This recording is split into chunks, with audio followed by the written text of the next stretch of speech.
Question है calculate the pH due to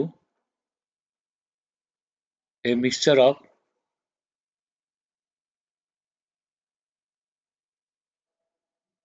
500 ml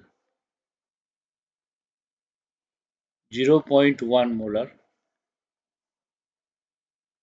NH4OH and 500 ml 0.1 molar HCl. Also find hydrolysis constant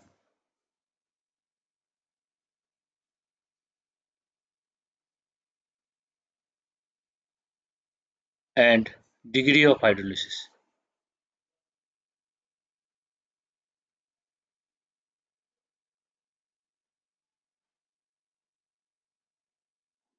कुछ books में degree of hydrolysis को H लेता है, small h, कुछ books में स्मॉल h भी लेता है. Given is that Kb 1.8 into 10 to the power minus 5, pKb 4.74. Now you tell me answer. What is answer? Solve it. Use direct formula to solve.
देखते हैं formula क्या है pH का.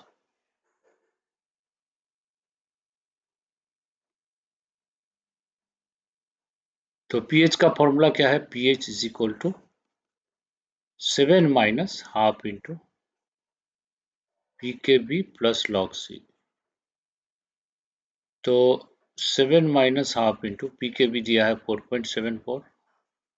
log C कितना होगा बोलो? What is C?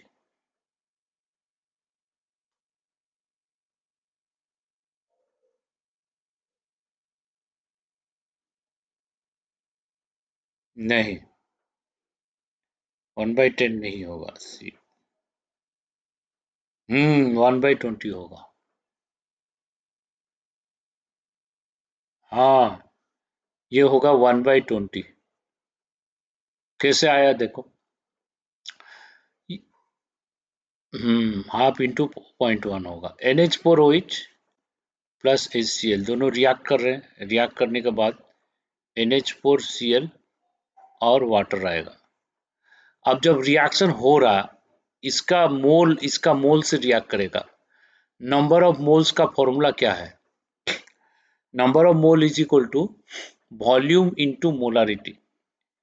ये formula है, number of moles is equal to molarity into volume in litre. यही फॉर्मूला है ना नंबर ऑफ मोल्स।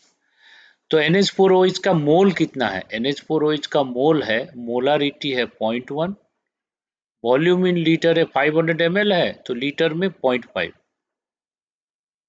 ठीक है। और HCl का नंबर ऑफ मोलारिटी है, मोल कितना है? वो भी 0.1 इंटू 0.5। ओके, तो ये हो गया 0.05, ये भी हो गया 0.05। ये दोनों रिएक्ट करेंगे तो दोनों ही लिमिटिंग रिएजेंट है, तो इसका भी 0.05 जाएगा, इसका भी 0.05 जाएगा, तो ये आएगा 0.05। ये 0.05 नेग्लिजिबली स्मॉल आएगा, assuming no change in volume. 500 + 500 1000 ml। तो ये रिएक्शन से ये जीरो हो गया, ये जीरो हो गया। ये कितना बना? 0.05 मोल बना। अब एमोनियम क्लोराइड का मोलारिटी पूछा है, तो molarity of 0.05 molarity of NH4Cl। तो मोलारिटी क्या होगा? Number of mole by volume in litre, ये याद है। तो नंबर ऑफ मोल है 0.05। तो वॉल्यूम इन लीटर कितना होगा? वॉल्यूम इन लीटर 500 ऐड कर देंगे, तो वॉल्यूम इन लीटर कितना होगा? 1000 ml, मतलब 1 लीटर। तो मोलारिटी हो गया 0.05। तो 0.05 मतलब 1/20 है। तो मोलारिटी 0.05 है, तो उसको यहाँ पे पुट कर दो, तो आंसर कितना आएगा?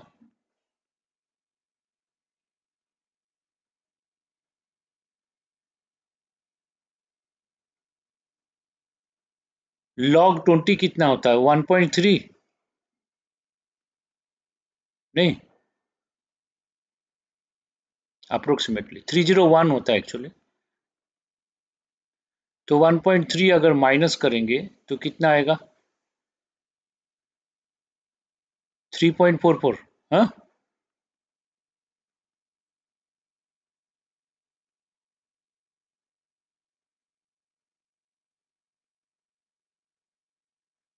5.28 आएगा। ये जेई एडवांस का क्वेश्चन आया था, तो पीएच 5.28 आएगा, हो गया। लेकिन molarity of salt after mixing लेना है। अब ये क्या बोल रहा है? Hydrolysis constant. हाइड्रोलिसिस कांस्टेंट, हाँ, हाइड्रोलिसिस कांस्टेंट क्या होगा? KW/kb। KW होता है 10⁻14, KB होता है 1.8 इंटू 10⁻5, -10 होना चाहिए ना, तो ये हो जाएगा 1/1.8, तो 10 कर दो।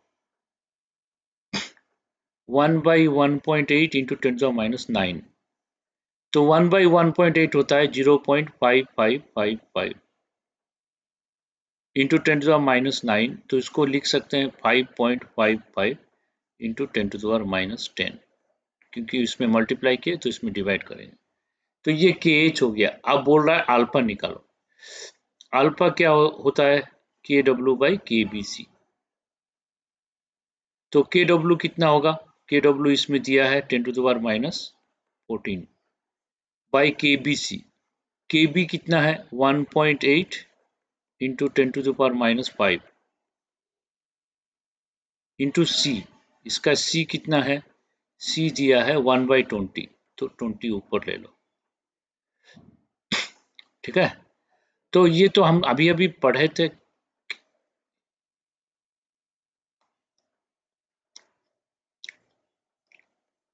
तो जो भी आएगा कर लो फिर। नहीं, तो ये अभी अभी हम लोग किए थे 5.55 इंटू 20 इंटू 10⁻10। तो इसको 20 को इसमें मल्टीप्लाई करो, तो फिर देखो जो आएगा वो कर लो। ओके, तो समझ में आ गया ना? डायरेक्ट फॉर्मूला यूज करना है। लेकिन केयरफुली करना है क्वेश्चन, कोई भी क्वेश्चन है तो सोच समझ के ध्यान से करना है, क्या पूछा है, सही में हम सही फॉर्मूला लगा रहे हैं कि नहीं। थोड़ा सा मिस्टेक हो गया तो गया काम से, नेगेटिव मार्क्स आएगा। ओके, क्योंकि जेई में क्या करता है ना, एक क्वेश्चन को 4 मेथड से सॉल्व करता है। जेई का प्रोफेसर जो क्वेश्चन सेट करते हैं वो लोग 4 मेथड से सॉल्व करते हैं। एक सही मेथड से जो आंसर आएगा, और 4 क्या क्या गलत मेथड हो सकता है, तो स्टूडेंट कैसे गलत मेथड से सॉल्व कर सकता है वो भी सॉल्व कर लेते हैं। तो उसमें जो भी ऑप्शन आता है वो भी लिख देते हैं, ताकि स्टूडेंट वो गलत मेथड से सॉल्व करे तो उसका एक आंसर आ जाए, और स्टूडेंट सोचे कि वो मेरा आंसर आ गया तो ऑप्शन में है, तो उसको टिक करके आगे बढ़ जाएगा और पीछे नहीं देखेगा। अगर स्टूडेंट गलत मेथड से सॉल्व करता है, उसका आंसर ऑप्शन में मैच नहीं कर रहा है, तो स्टूडेंट सोचेगा कि मैं कहीं पे गलती क्या हूँ, फिर से वो देखेगा तो उसका गलती समझ जाएगा, फिर उसको रेक्टिफाई कर देगा। लेकिन जेई नहीं चाहता है, जेई चाहता है एक स्टूडेंट एक बार में सही करे, 2 बार में नहीं। जेई चाहता है उसे स्टूडेंट आए जो एक बार में ही सही आंसर निकाल दे। तो इसलिए स्टूडेंट को टर्मिनेट करने के लिए इंडियन इंस्टीट्यूट ऑफ टर्मिनेशन ऐसे करता है। ठीक है, तो हाँ बाप रे, क्या क्या सोचते हैं बच्चे लोग। वो कोई दूसरा स्टूडेंट को बिठा दिया एग्जाम में और पूरा सेटिंग कर लिया, उसका फादर डॉक्टर है। अरे वाह, हाँ, सरप्राइजिंगली। हाँ, हाँ, हाँ, हाँ,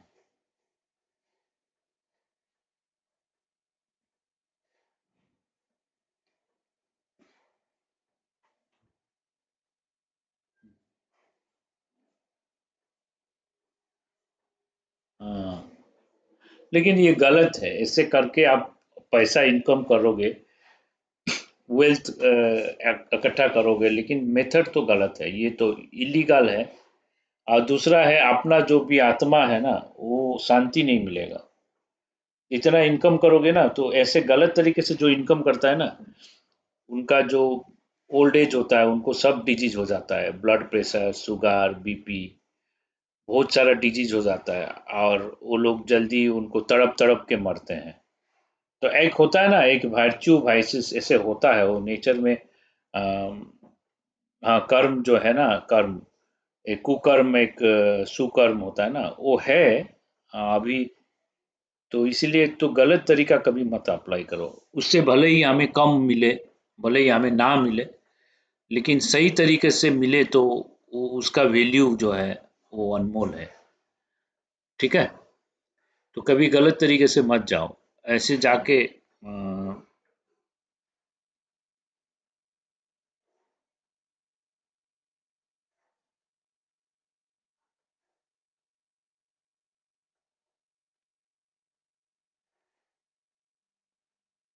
आ, नहीं, ईडब्ल्यू एस, देखो ईडब्ल्यू एस कौन करेगा? तुम्हारा फादर अगर डीएसपी में सर्विस कर रहे हैं, ये ईडब्ल्यू एस नहीं हो सकता है, क्योंकि total income is white. Suppose service holder जो लोग हैं वो लोग 100% टैक्स देते हैं। ठीक है, लेकिन जो लोग बिजनेस क्लास है और जो लोग फार्मर है, मान लीजिए फार्मर तो सब एक टाइप का नहीं है ना, कुछ फार्मर करोड़ों में इनकम करते हैं, लेकिन वो लोग इनकम टैक्स नहीं देते हैं। वो लोग झूठ मूठ का इनकम सर्टिफिकेट कर दिए, 5 लाख पर एनम से कम है उनका एनुअल इनकम, तो वो लोग ईडब्ल्यू एस कैटेगरी में आ जाएंगे। जिनका 5 लाख से कम इनकम होता है, पेरेंटल इनकम, वो लोग ईडब्ल्यू एस में आ जाएंगे। जो लोग प्राइवेट सर्विस जो करते हैं या नौकरी करते हैं, वो लोग कर नहीं सकते। और मान लो जो लोग बिजनेस कर रहे हैं, वो लोग झूठ मूठ का सर्टिफिकेट बना सकते हैं। जो लोग सेल्फ एम्प्लॉयड है, वो लोग बना सकते हैं, तो उनका बच्चों के लिए भी बेनिफिटेड है, वो लोग कर सकते हैं। ठीक है, लेकिन ये अगर सर्टिफिकेट, अगर इनकम सर्टिफिकेट तहसीलदार ऑफिस नहीं तो जो भी अपना म्यूनिसिपैलिटी ऑफिस से बन गया, तो लीगल हो जाता है, उसमें कोई चेंजेस नहीं कर सकता। और income certificate, income filing return होता है ना, वो भी लीगल होता है। तो इलीगल वर्क अगर लीगल हो गया तो कोई कुछ कर नहीं सकता, ठीक है। लेकिन जो इलीगल पकड़ा गए तो फिर प्रॉब्लम होगा। तो यही चीज है। तो उस केस में up to some extent EWS बन पा रहा है तो कर लो, कोई प्रॉब्लम नहीं है, ठीक है। तो एक्चुअली मेरे मेरे हिसाब से रिजर्वेशन ही गलत है। हो सकता है मैं गलत सोच रहा हूँ कि, लेकिन मेरे हिसाब से मैं तो स्ट्रांगली, हाँ, स्ट्रांगली ऑब्जेक्ट करता हूँ, रिजर्वेशन सिस्टम उठ जाना चाहिए। हाँ हाँ हाँ। तो लेकिन रिजर्वेशन सिस्टम ये लोग,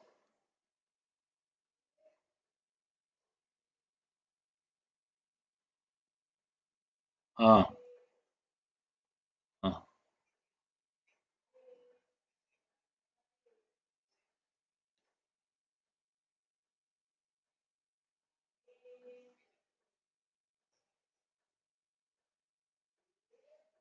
हाँ।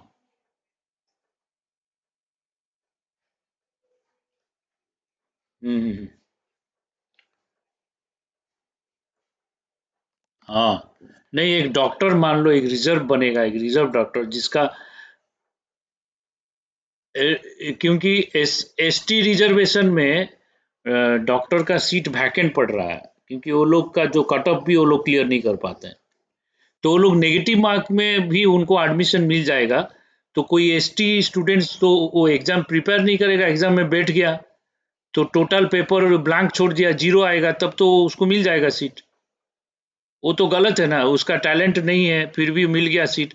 और वो कल को डॉक्टर बनेगा, उसका तो टैलेंट नहीं है, वो तो सब टर्मिनोलॉजी याद नहीं कर पाएगा, मेडिसिन याद नहीं करेगा।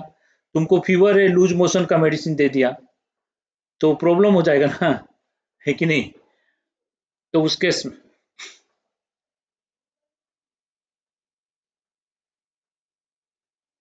ऑल इंडिया वन में तो जो शोएब अख्तर उसको तो मिला ना। कहाँ मिला?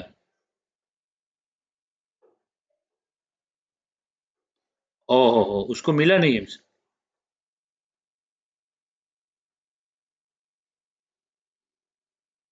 ओ, हाँ, वो तो गलत है ना। लेकिन हाँ, 720 इस बार जो दो स्टूडेंट 720 आउट ऑफ 720 ले आए। जेई का नीट का लेवल कम होता है, इजी आता है क्वेश्चन। जेई मेन से भी, हाँ हाँ हाँ, टाइम है, स्पीड में बनाना है, वही है। उसमें बायोलॉजी, उसमें बायोलॉजी थोड़ा, हम्म हम्म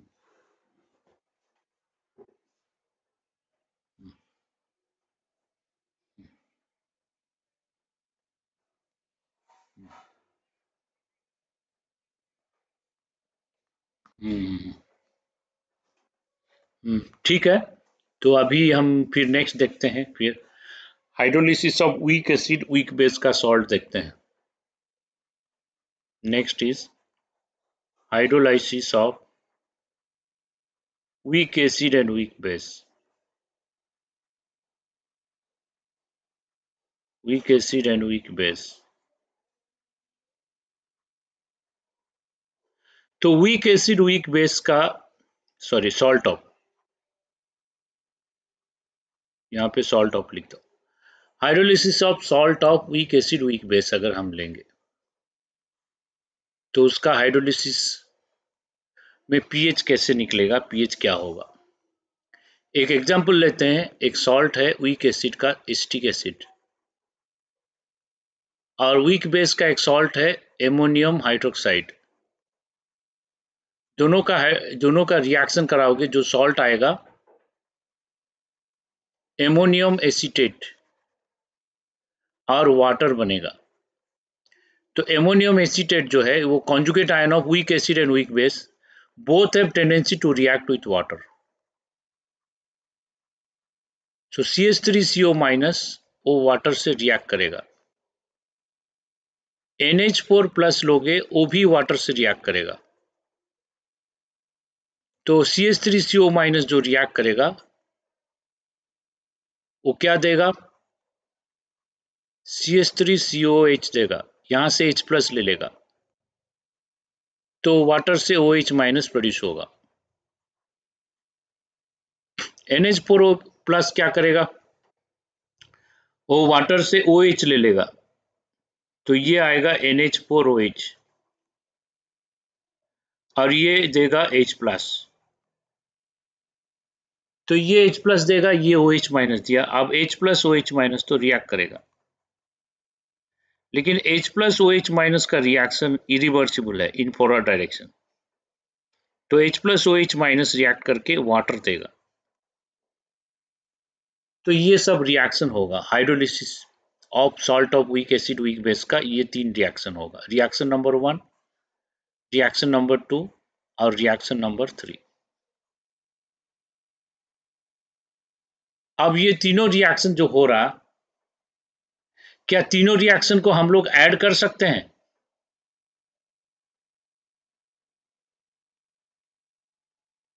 तीनों को अगर ऐड कर देंगे क्या आ रहा है देखते हैं। ये दोनों को ऐड कर दिए, यहाँ पे H प्लस है, यहाँ पे H प्लस है, यहाँ पे OH माइनस है, यहाँ पे OH माइनस। अब एक वाटर कैंसिल हो गया। तो तीनों को ऐड करने से क्या आ रहा है, this plus water gives you CH3COH plus NH4OH। ये तीनों को ऐड करने से ये आ गया, ठीक है। तो कोई भी सॉल्ट अगर रहेगा उसका कॉन्सेंट्रेशन मान लो C हो गया, तो एसीटेट का भी C होगा, एमोनियम का भी C होगा, दोनों का CC होगा। तो एसीटेट एमोनियम दोनों का CC हो गया, तो ये 0 है, ये 0 है। तो ये दोनों का सपोज C अल्फा रिएक्ट किया, तो ये भी C अल्फा रिएक्ट करेगा, ये भी C अल्फा आएगा, ये भी C अल्फा आएगा।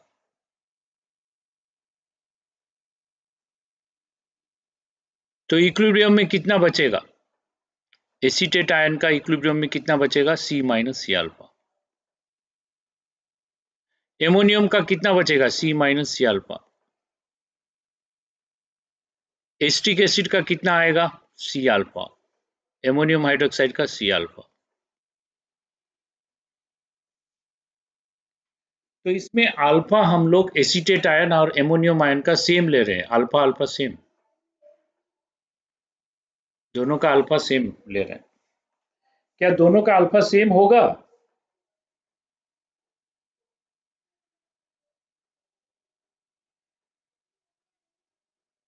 दोनों का अलग होना चाहिए। तो दोनों का अल्फा सेम नहीं होना चाहिए, लेकिन हम लोग सेम ले रहे हैं, क्यों ले रहे हैं?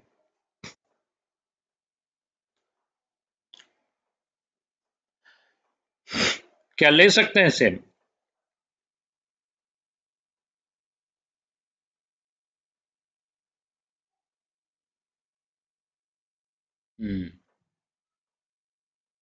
दोनों अल्फा सेम नहीं होगा, लेकिन हम लोग सेम लेने से गलत नहीं होगा, सेम ले सकते हैं। क्यों ले सकते हैं?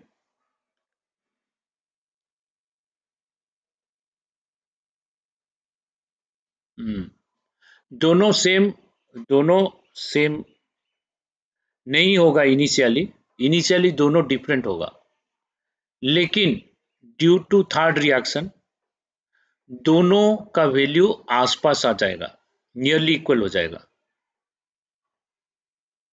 ओके, कैसे होगा देखो, सपोज हम लोग ले लेते हैं, सपोज से alpha 2 is greater than alpha 1 से, हमें मालूम नहीं है, दोनों अल्फा कभी भी एग्जैक्टली सेम नहीं होगा इनिशियली। तो हम लोग क्या कर लेते हैं, alpha 2 is greater than alpha 1 ले लेते हैं। तो अगर अल्फा 2 ग्रेटर देन अल्फा 1 होगा तो H प्लस जो है वो OH माइनस से ज्यादा प्रोड्यूस होगा। अगर H plus O H minus से ज्यादा प्रोड्यूस हुआ, सपोज से number of mole of H plus produce हुआ 100, number of mole of OH minus produce हुआ 10, ये से मैं ले रहा हूं ऐसे ही, ओके। तो ये ज्यादा होगा तो कुछ ज्यादा ले लो इससे, 10 या 100 ले ले। अभी थर्ड रिएक्शन होगा। थर्ड रिएक्शन क्या है? Third reaction fast and irreversible. तो ये वाटर देगा, ये मान लो 100 लिए, ये 10 लिए, तो रिएक्शन के बाद क्या हो जाएगा, ये जो 10 है वो 0 हो जाएगा, और जो 100 है वो कितना होगा, 90।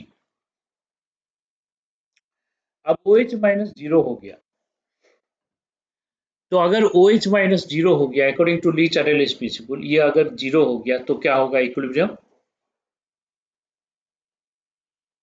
फॉरवर्ड जाएगा। तो ये रिएक्शन का इक्विलिब्रियम फॉरवर्ड जाएगा, और फास्ट रेट से फॉरवर्ड जाएगा। क्यों? ये 0 हो गया, इमरजेंसी आ गया। समझ में आ रहा है कि नहीं? घर में अगर दाल चावल खत्म हो गया, इमरजेंसी आ गया, खाना नहीं खा सकते, हम लोग बना नहीं सकते, अब बाहर से खाना मंगाएंगे तो भी वो भी अभी जो स्थिति है उसमें भी वो सही नहीं है, तो इसमें इमरजेंसी हो गया, घर में दाल चावल खत्म हो गया, 0 हो गया। तो हम लोग देखेंगे कि पास में जो दुकान है वो चाहे भले 2-4 रुपया पर केजी ज़्यादा लो, तो हम लोग वहीं से ले आएंगे, क्योंकि इमरजेंसी आ गया ना, है कि नहीं? तो इसका जो rate of increase of reaction towards forward abruptly बढ़ेगा। ये जो जिस रेट में आगे बढ़ेगा वो एब्रप्टली बढ़ेगा, क्योंकि इमरजेंसी आ गया। समझ में आ रहा है कि नहीं? तो ये अमाउंट कम हो गया और ये 0 हो रहा है, तो ये फॉरवर्ड रिएक्शन, इसका rate of hydrolysis reaction forward जाएगा, लेकिन ये सडनली बढ़ जाएगा, ठीक है। लेकिन what about H plus? H plus में देखो, H प्लस में 90 हो रहा है, 100, घर में 100 केजी चावल था, अब 90 केजी है, तो इमरजेंसी नहीं है, कम हो गया चावल। हाँ, ये फॉरवर्ड जाएगा, लेकिन इतना रेट में नहीं जाएगा। तो ये बोलेंगे चावल कम हो रहा है, ले आओ। हाँ, ले आएंगे, फुर्सत से जाके लाओगे। हम लोग देखेंगे 2-4 दुकान देखेंगे जिसमें कम रेट में अच्छा क्वालिटी दे रहा है, या सेम क्वालिटी दे रहा है लेकिन रेट कम है, वहां से लेंगे। हम मार्केट को स्टडी करके लेंगे, क्योंकि हम लोग लॉस नहीं करना चाहते। तो यहाँ पे ये रिएक्शन जो है वो ये फॉरवर्ड जाएगा, सेकेंड रिएक्शन, लेकिन सेकेंड रिएक्शन हाई रेट में फॉरवर्ड नहीं जाएगा, ये ग्रेजुअली फॉरवर्ड जाएगा।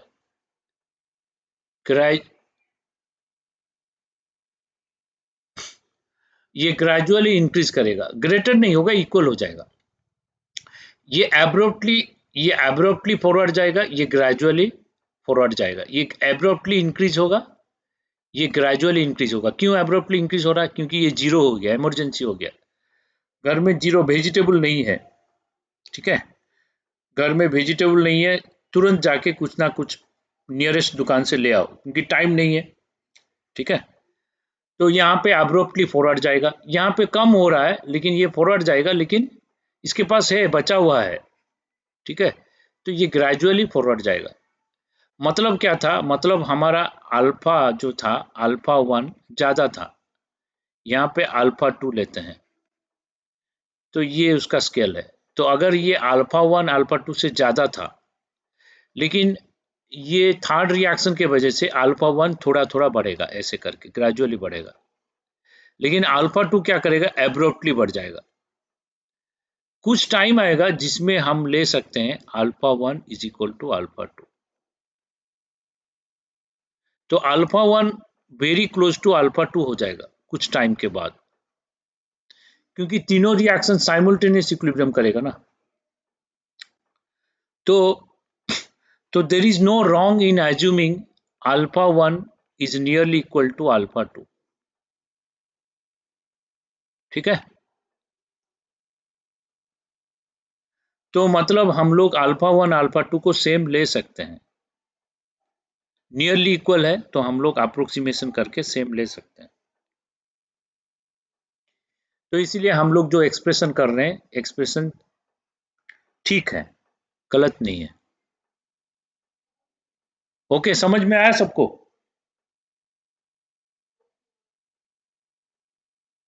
तो ये तुम लोग कोई भी बुक में पढ़ोगे, अपना स्कूल का किताब में, ये एक्सप्लेन नहीं किया है क्यों हो रहा है।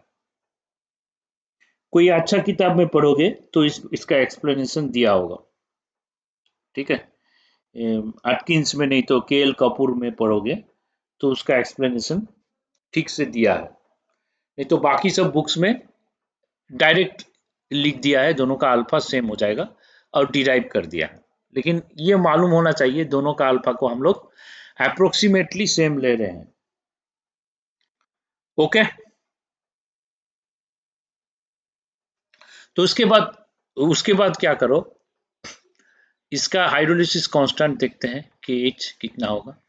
के एच जो है, के एच है CH3COH into NH4OH divided by CH3CO minus into NH4 plus,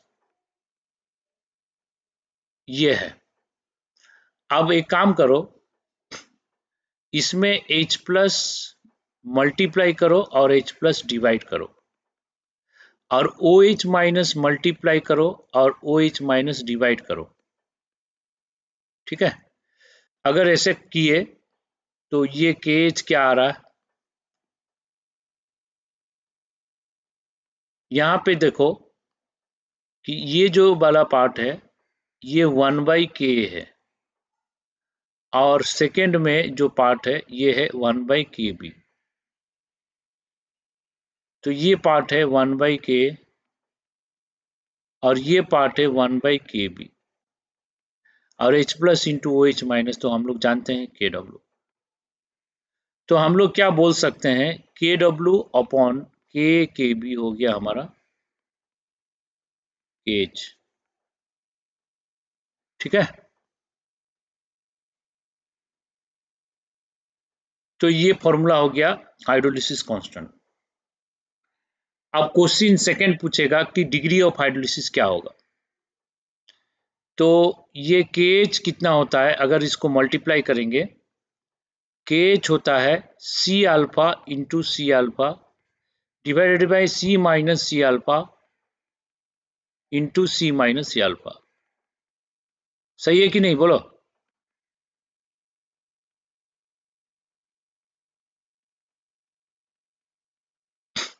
तो हम लोग ये लिख सकते हैं KW upon KB is equal to, इसमें से C कैंसिल कर दो, तो C कैंसिल करने से ये आएगा अल्फा अपॉन 1 माइनस अल्फा का होल स्क्वायर,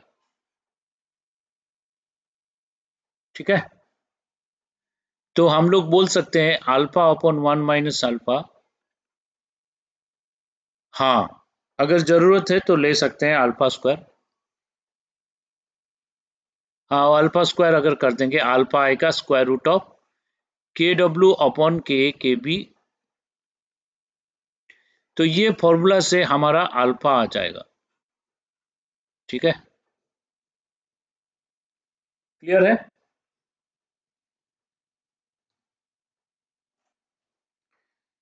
तो इसका KH आ गया और अल्फा आ गया।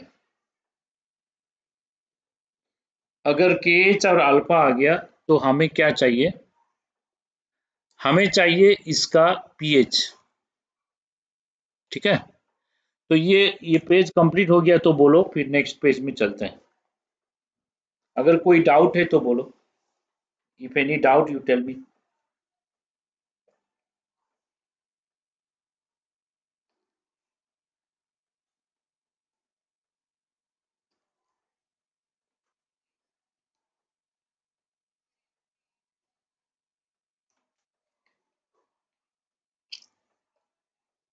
हम्म,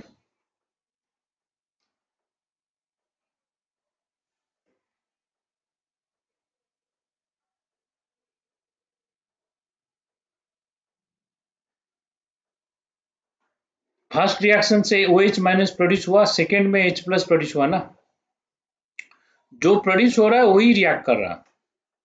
अब वाटर का H प्लस OH माइनस वो रहेगा अपने आप, वो तो कम ही होता है। यहाँ पे जो H plus OH minus produce हो रहा है वही रिएक्ट कर रहा है।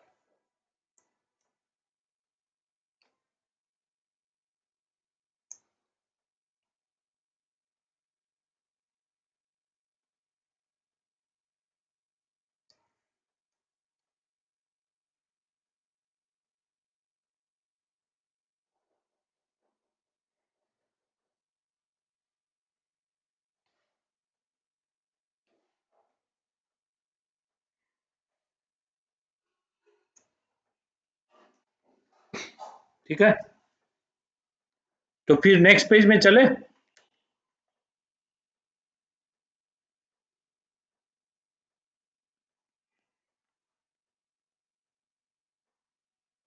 हाँ, ले सकते हैं।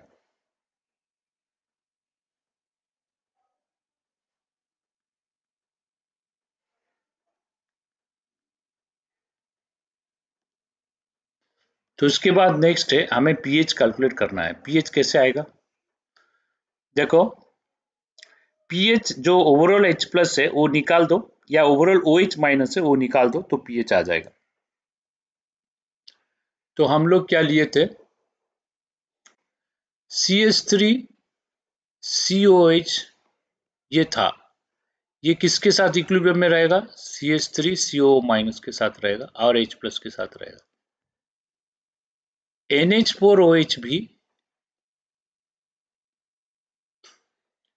NH4 प्लस के साथ इक्विलिब्रियम में रहेगा और OH माइनस के साथ भी इक्विलिब्रियम में रहेगा। अब क्वेश्चन में CH3COH हम लोग कितना लिए थे? C अल्फा लिए थे। पिछले पेज में देखो, CH3CO माइनस लिए थे, C माइनस C अल्फा लिए थे। अब H प्लस कितना है वो मालूम नहीं है। ओके, तो हमें H प्लस कैलकुलेट करना है पीएच के लिए, लेकिन रिएक्शन में ये दोनों इक्विलिब्रियम रहेगा तो साथ साथ H प्लस भी रहेगा ना इसके साथ। तो ये तीनों इक्विलिब्रियम में रहेंगे, ये तीनों इक्विलिब्रियम में रहेंगे। अब NH4OH देखो, C अल्फा है, NH4 प्लस है C माइनस C अल्फा, ये OH माइनस ले लेते हैं मोलारिटी। अब इसका इक्विलिब्रियम कांस्टेंट Ka कितना होगा? इसका इक्विलिब्रियम कांस्टेंट Ka होगा CH3CO minus into H plus divided by CH3COH। सही है। अब CH3CO माइनस कितना है? C कॉमन ले लो, 1 माइनस अल्फा। अब H प्लस ले लो। अब CH3COH कितना है? C alpha. तो H प्लस कितना आ रहा है? H प्लस आ रहा है, यहाँ पे C कैंसिल हो गया, alpha by 1 minus alpha into Ka, ये आ रहा है H प्लस। ठीक है, तो H प्लस सोल्यूशन में यहां से आएगा, लेकिन अल्फा बाई 1 माइनस अल्फा तो हम लोग कैलकुलेट किए थे KW upon KB, so this whole into K। तो अगर इसको सॉल्व करोगे तो H प्लस कितना आएगा फाइनली? H प्लस फाइनली आएगा S KW into Ka by KB, ये होगा हमारा H प्लस। अब यहां से H प्लस क्या वो सेम आएगा कि अलग आएगा, देखते हैं। अगर सेम आएगा तो सही है, अलग आएगा तो फिर प्रॉब्लम है।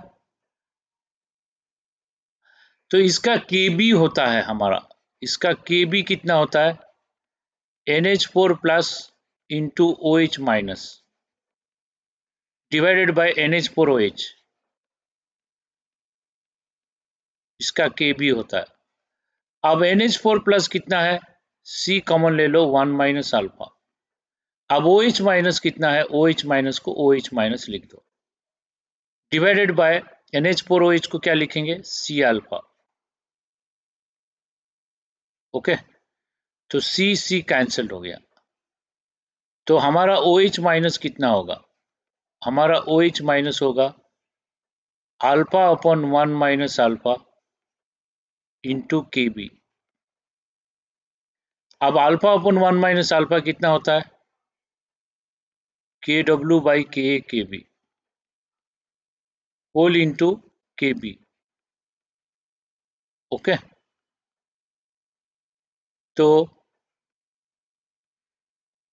तो इसको अगर देखेंगे तो OH माइनस क्या आएगा? Square root of KW KB by Ka आएगा। ये OH माइनस आया, लेकिन हमें H प्लस चाहिए। H प्लस क्या होता है? KW by OH minus. तो KW अपॉन OH माइनस क्या है? KW KB by Ka। तो ये क्या होगा? इसको अगर सॉल्व करोगे तो KW ऊपर चला जाएगा, तो KW Ka ऊपर चला जाएगा, Ka बाई KB। तो सेम चीज आ रहा है, मतलब H प्लस जो है वो सेम सॉल्यूशन में इतना ही है। ओके, तो अगर H प्लस इतना है तो pH कितना होगा? pH is minus log of H plus. हाँ, डिफरेंट आता तो ये हमारा एक्सप्रेशन टोटली गलत होता। तो H प्लस कितना होगा? K KB KW by KB। तो इसको हम एलाबोरेट करें तो minus half log K minus half log KW and minus 1/2 log KB। तो इसको हम ऐसे लिख सकते हैं, pH is equal to minus log K by 2। ये होगा माइनस लॉग KW होगा PKW बाई 2। ये हो गया PKW बाई 2 प्लस 1/2 PK, और ये होगा माइनस 1/2 PKB। तो PKW बाई 2 हो गया 14/2 7 plus half into PK minus PKB। ये हो गया हमारा pH। ठीक है, तो pH जो है ये फॉर्मूला से आएगा डायरेक्ट। इसमें कॉन्सेंट्रेशन ऑफ सॉल्ट कुछ भी लो, pH इतना ही आएगा। pH कांस्टेंट है, pH उसका ऊपर डिपेंड नहीं करेगा। ठीक है, इसमें कॉन्सेंट्रेशन ऑफ सॉल्ट pH को इन्फ्लुएंस नहीं करेगा, लेकिन पिछला सब केसेस में कॉन्सेंट्रेशन ऑफ सॉल्ट pH को इन्फ्लुएंस कर रहा था, लेकिन इसमें इन्फ्लुएंस नहीं करेगा। और अगर इसमें हमारा केस 1 लेते हैं, PK ग्रेटर देन PKB होगा, तो pH क्या ग्रेटर देन 7 लेस देन 7 होगा।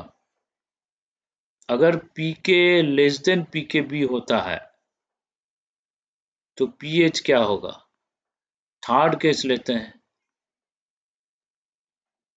फर्स्ट केस में अगर PK इससे ज्यादा हो गया, ये पॉजिटिव हो गया, तो 7 plus positive pH is greater than 7। अगर PK PKB से कम हो गया, ये नेगेटिव हो गया, फिर 7 से कम हो गया, लेस देन 7। अगर PK और PKB सेम हो गया तो pH हो जाएगा 7। ठीक है, तो ये नोट कर लो, अगर कोई डाउट है तो पूछ लो, नहीं तो नेक्स्ट पेज में चलेंगे। हाँ, 3 फॉर्मूला याद रखना है pH का। 3 अल्फा का फॉर्मूला याद रखना है और 3 के एच का फॉर्मूला याद रखना है। हाँ, हाँ, अभी 4 हुआ और 2 बाकी है, इसके बाद आएगा।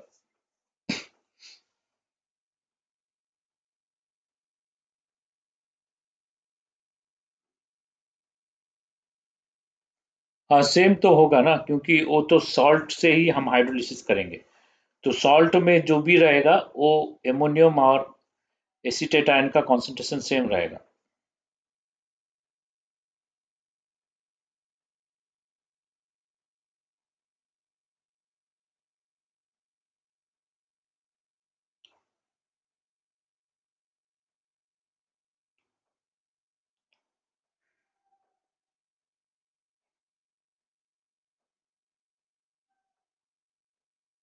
वो 30 to 40% वेरी करता है। वो सब ऐसा ही है। कभी कभी इनऑर्गेनिक कम दे देता है, कभी कभी ऑर्गेनिक ज्यादा दे देता है, कभी फिजिकल ज्यादा देता है। अभी तो रिसेंट 3 साल से फिजिकल का वेटेज ज्यादा आ रहा है।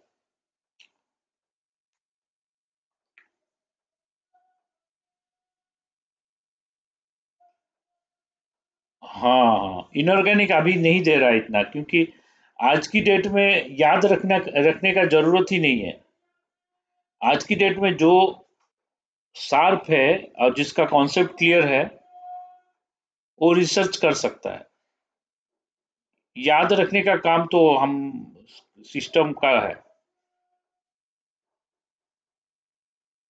हाँ, ऑर्गेनिक में भी ज्यादा याद नहीं करना है, उसमें लॉजिकल है, उसमें भी कॉन्सेप्ट है और लॉजिक है। हाँ, हाँ, हाँ, वो इंटरेस्टिंग है। Organic physical are interesting, but inorganic you have to mug up and remember. हाँ, हाँ, हाँ। हम्म, हाँ, हाँ। नहीं, इनऑर्गेनिक से फ्यूचर में ज्यादा क्वेश्चन नहीं आएगा। अगर आएगा कोई कॉन्सेप्ट बेस्ड क्वेश्चन आएगा, जिसमें स्टूडेंट अगर पढ़ा है एक दो बार, याद नहीं है, फिर भी क्वेश्चन बना सकता है, इसे आएगा क्वेश्चन। कॉन्सेप्ट बेस्ड क्वेश्चन आता है, जेई एडवांस में कॉन्सेप्ट बेस्ड क्वेश्चन आता है। जेई मेंस में कभी कभी क्वेश्चन ऐसे दे देगा, मान लो हेमोग्लोबिन, ठीक है, नहीं तो पूछ लिया कि क्लोरोफिल, क्लोरोफिल में मैग्नीशियम कितना है, वो जो स्ट्रक्चर बना है वो इसमें से कौन सा होगा सही स्ट्रक्चर। तो ऐसे डायरेक्ट क्वेश्चन दे दिया तब तो दिक्कत है। लेकिन एनसीईआरटी बुक अगर ठीक से पढ़ लिए इनऑर्गेनिक का, हो जाएगा। जो टॉपर्स होते हैं ना, एनसीईआरटी को इनऑर्गेनिक कंप्लीटली उसको याद कर लेते हैं, तो उनका फुल मार्क्स, अच्छा मार्क्स आ जाता है। ठीक है, तो ये कंप्लीट हो गया। नहीं, नहीं, नहीं, नहीं, ऑर्गेनिक का इजी क्वेश्चन, बहुत इजी क्वेश्चन आया। फिजिकल का ज्यादा वेटेज था, ऑर्गेनिक से थोड़ा सा ज्यादा था, एक दो क्वेश्चन ज्यादा था। तो फिर मैं नेक्स्ट पेज में चलता हूँ। ओके। केमिस्ट्री में फिजिकल ऑर्गेनिक कर लोगे तो अच्छा मार्क्स आएगा। फिजिकल ऑर्गेनिक में स्ट्रांग हो तो मार्क्स आ जाएगा अच्छा। क्योंकि इनऑर्गेनिक तो उसको एग्जाम से पहले पढ़, अभी एक बार पढ़ लो, फिर जब फेस टेस्ट होता है एक दो बार पढ़ लो, फिर एग्जाम से पहले एक बार रिवाइज कर लो। तो उसमें से इनऑर्गेनिक से केमिकल बॉन्डिंग से क्वेश्चन आता है, और कोऑर्डिनेशन कंपाउंड्स एक चैप्टर है, उसमें से क्वेश्चन आता है 12th का। मेटालर्जी एक चैप्टर है, मेटालर्जी से क्वेश्चन आता है, और बाकी ग्रुप से बहुत कम क्वेश्चन आता है। हाँ, मेटालर्जी 10th में पढ़े हो ना, उस टाइप का ही है। और ये तो नहीं, नहीं, तो मेटालर्जी में भी कॉन्सेप्ट है, उसमें भी कुछ कॉन्सेप्ट है कैसे। हाँ, इलेक्ट्रोमेटलर्जी कैसे करते हैं, हाइड्रोमेटलर्जी क्यों करते हैं, उसका एलिंगहाम डायग्राम है, उसका क्या रीजन है, इसका जो टेम्परेचर इतना मेंटेन क्यों करना है। जो कॉन्सेप्ट बेस्ड क्वेश्चन होगा वो पूछेगा वहां से। और हाँ, नहीं, नहीं, नहीं, नहीं, नहीं, वो पूछ लिया इसका और है, इसमें से कौन सा और इसका है, ये और है, इसका फॉर्मूला बताओ। तो वो तो हो गया फिर स्कूल लेवल का क्वेश्चन हो गया ना। तो जेई में तो आईक्यू स्टूडेंट का कैसे टेस्ट करेंगे, कोई मेमोरी बेस्ड हो गया तो फिर वो तो सही नहीं है ना तरीका। तो ऐसे क्वेश्चन नहीं आएगा, जो भी क्वेश्चन फ्यूचर ईयर में आएगा वो प्योरली कॉन्सेप्ट बेस्ड आएगा, इसलिए ज़्यादा जो मगप जो मेमोरी बेस्ड होगा उसमें ज़्यादा स्ट्रेस देने का कोई ज़रूरत नहीं है। ठीक है। तो उसके बाद नेक्स्ट हम एक क्वेश्चन लेते हैं इसको सॉल्व करने के लिए। तो इसका क्वेश्चन सिंपल है, तो उसको फॉर्मूला लगाओ हो जाएगा, लेकिन फिर भी एक क्वेश्चन ले लेंगे। तो एक क्वेश्चन है, फाइंड पीएच ऑफ HCONH4, मतलब एमोनियम फॉर्मेट, इसको बोलते हैं एमोनियम फॉर्मेट, फॉर्मिक एसिड और एमोनियम हाइड्रोक्साइड का सॉल्ट है। तो इसका पीएच निकालने के लिए बोल रहा है। तो इसका कॉन्सेंट्रेशन दिया 0.1 मोलर। ठीक है। और हमारा पीके जो है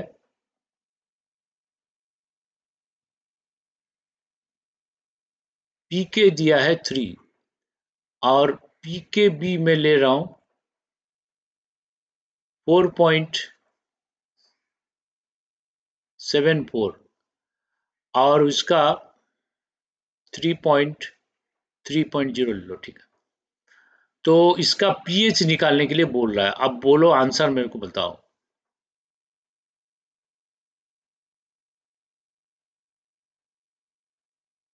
एंड इसका अल्फा भी बताओ, व्हाट इज अल्फा।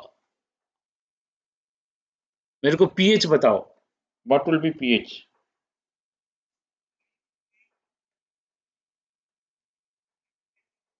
5.33 आ रहा। तो पीएच होगा 7 प्लस हाफ इंटू पीके माइनस पीके बी, मतलब 3 माइनस 4.74। 7 प्लस हाफ इंटू -1.74 आएगा। तो इसको कर लो फिर।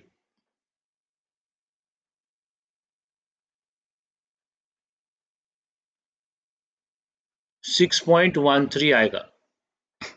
ठीक है। तो अल्फा अगर पूछा है तो हम जानते हैं alpha by 1 minus alpha is equal to square root of K W upon K B. तो इससे आएगा अल्फा। ठीक है। तो ये तो इजी है, बन जाएगा, कोई प्रॉब्लम नहीं है। हाइड्रोलिसिस का जो भी फॉर्मूला है वो डायरेक्ट फॉर्मूला बेस्ड क्वेश्चन आएगा तो कर लोगे।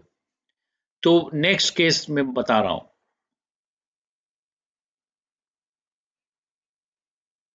के बी, के बी होगा 10⁻⁻ पी के बी।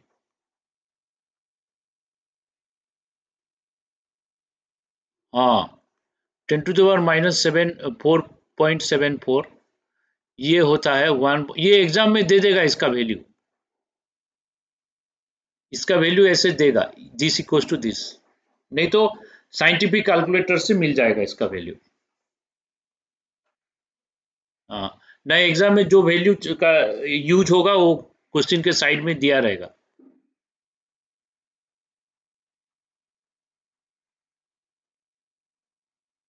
नहीं तो गेस करना है, 10⁻⁻5 और -4 के बीचों बीच होगा ये वैल्यू, ऐसे करके गेस करना है। तो गेस करके एक इंटेलिजेंट स्टूडेंट कर लेगा, लेकिन एग्जैक्ट आंसर नहीं निकाल पाएगा। तो एग्जाम में तो इसका वैल्यू मेंशन रहेगा। ओके। तो नेक्स्ट देखो, hydrolysis of amphiprotic anion and weak conjugate cation.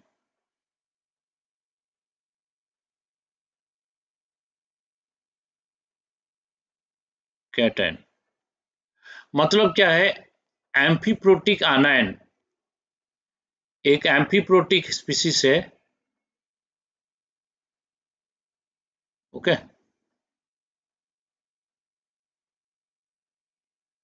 पहले एम्फीप्रोटिक स्पीसीज क्या है वो जानना है।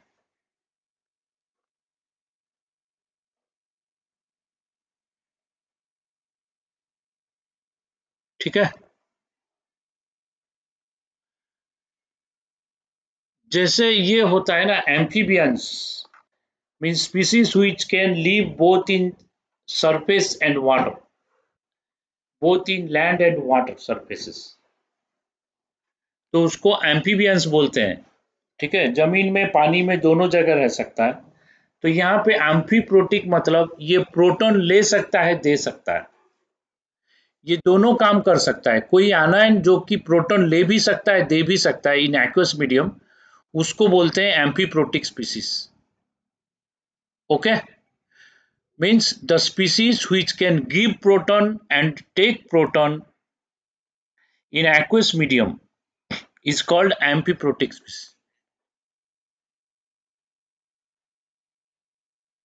एम्फोटेरिक मतलब वो रिलेटेड टू बेसिक और एसिडिक नेचर। एम्फोटेरिक मतलब which can react with acid as well as base। तो एम्फोटेरिक स्पीसीज बेस से भी रिएक्ट कर सकता है, एसिड से भी रिएक्ट कर सकता है, दोनों के साथ रिएक्ट कर सकता है। वो एसिडिक नेचर बेसिक नेचर दिखाएगा। देखिए एम्फीप्रोटिक मतलब ये प्रोटॉन दे सकता है ले भी सकता है। हाँ, ये लोरी ब्रोनस्टेड एसिड और बेस हो गया। तो according to Lowry Bronsted this is acid and base. Okay, तो सपोज मैं ले रहा हूं एक एग्जांपल है।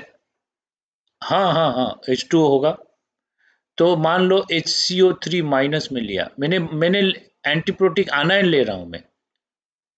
एम्फीप्रोटिक स्पीसीज वाटर हो सकता है, वाटर प्रोटॉन देगा तो OH माइनस बनाएगा, प्रोटॉन लेगा तो H3O प्लस बनाएगा, वो एम्फीप्रोटिक स्पीसीज है।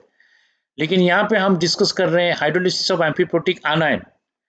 तो ये एक आनायन है HCO3 माइनस, ये H प्लस दे सकता है और H प्लस ले सकता है। अगर H प्लस लिया तो H2CO3 हो गया, H प्लस दिया तो CO3 2 माइनस हो गया। ये हो गया हमारा एम्फीप्रोटिक आनायन। ठीक है, अब H2CO3 है, HCO3 है और CO3 माइनस है। इस तीनों में एम्फीप्रोटिक कौन हो सकता है? हाँ, ये नहीं हो सकता, ये नहीं हो सकता, क्योंकि ये प्रोटॉन ले नहीं सकता दे सकता है। ये प्रोटॉन ले सकता है लेकिन दे नहीं सकता, इसके पास प्रोटॉन ही नहीं है। ये एम्फीप्रोटिक स्पीसीज होगा। ठीक है, अब H2S, HS माइनस और H2 माइनस, अब तीनों में कौन एम्फीप्रोटिक स्पीसीज है? ये प्रोटॉन दे नहीं सकता, इसके पास है ही नहीं। ये प्रोटॉन ले नहीं सकता क्योंकि H3S,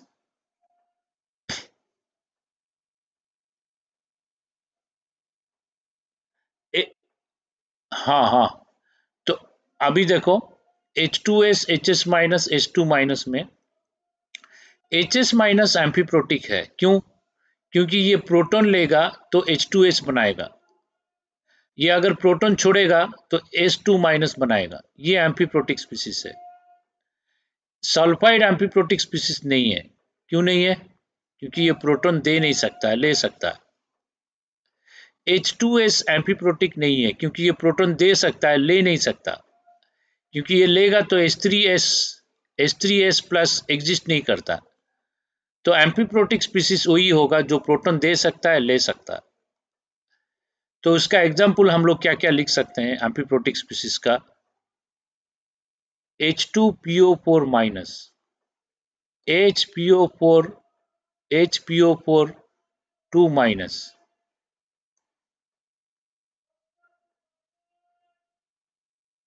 HSO4 माइनस, ये सब एम्फीप्रोटिक स्पीसीज है। HSO3 माइनस, ये सब एम्फीप्रोटिक स्पीसीज है।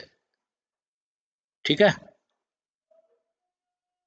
HS माइनस और HCO3 माइनस, ये सब एम्फीप्रोटिक स्पीसीज है। समझ में आया?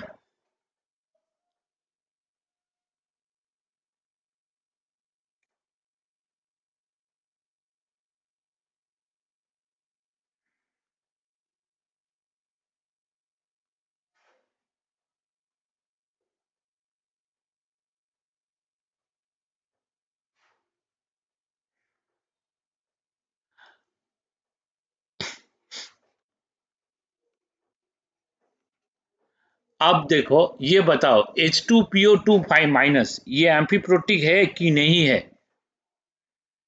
टेल मी, ये एम्फीप्रोटिक है कि नहीं है?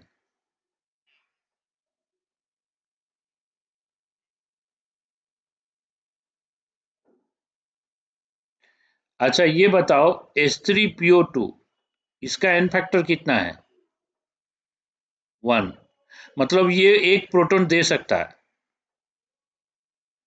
ये एक प्रोटॉन देने के बाद H2PO2 माइनस बनाएगा, उसके बाद नहीं देगा, तो ये एम्फीप्रोटिक नहीं है।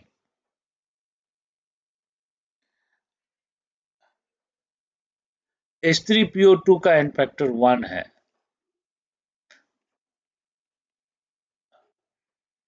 उसका स्ट्रक्चर ऐसा है। हाँ, तो इसका स्ट्रक्चर ऐसा है।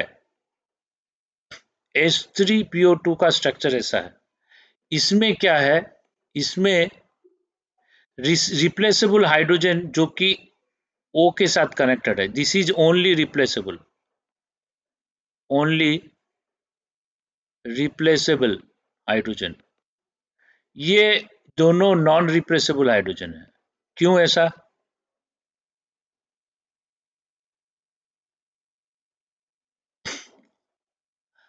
हाँ, ये स्ट्रॉन्ग बॉन्ड कोवैलेंट बॉन्ड है। ये एक्वस मीडियम में टूटेगा नहीं।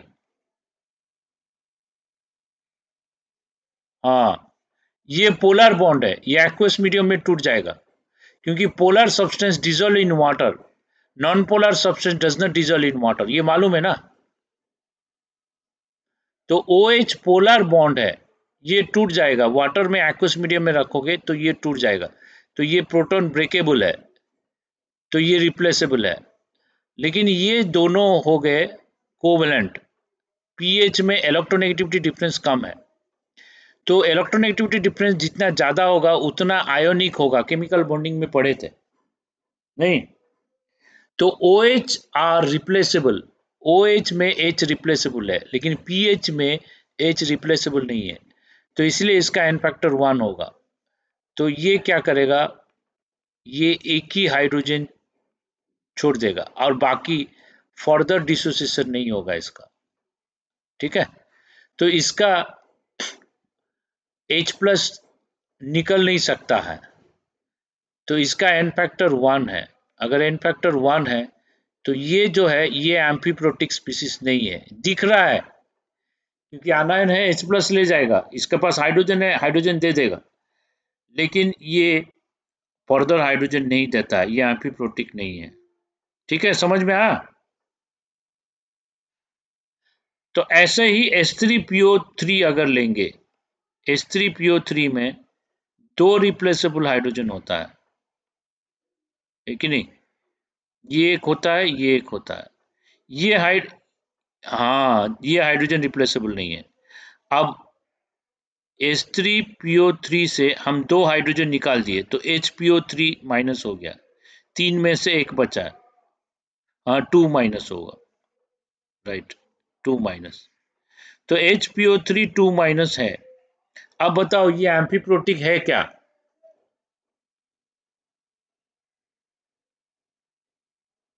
हाँ, तो ये फर्दर प्रोटॉन नहीं दे सकता है जो फास्फोरस से जुड़ा है, तो ये फर्दर रिएक्ट नहीं करेगा, फर्दर प्रोटॉन नहीं देगा, तो ये एम्फीप्रोटिक नहीं है।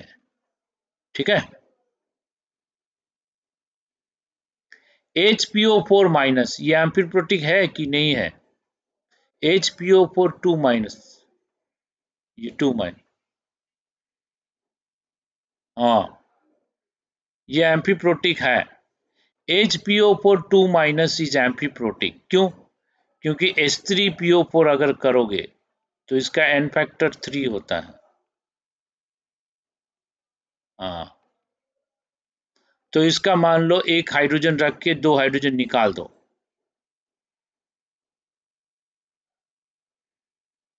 हाँ, ये स्टोइकियोमेट्री में बताए थे शायद। इसका 2 हाइड्रोजन निकाल दिए और एक है, तो ये फिर ब्रेकेबल है, ये प्रोटॉन दे सकता है, ये प्रोटॉन दे सकता है, ले भी सकता है। आनाइन प्रोटॉन लेना इजी है। ठीक है, तो अभी एम्फीप्रोटिक तो क्लियर हो गया ना सबको।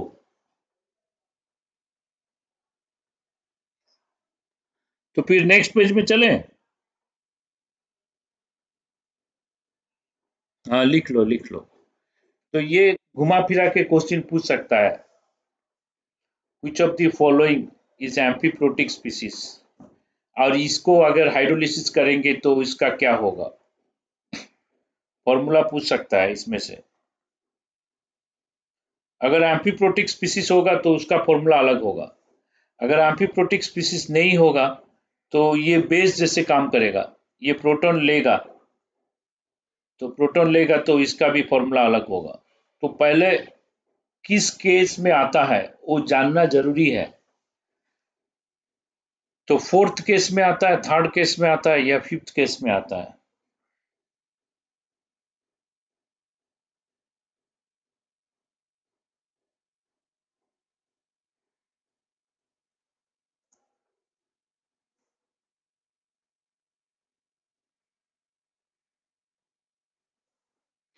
देखो strong acid weak conjugate cation देता है। स्ट्रॉन्ग एसिड जो है, जो कॉन्जुगेट कैटायन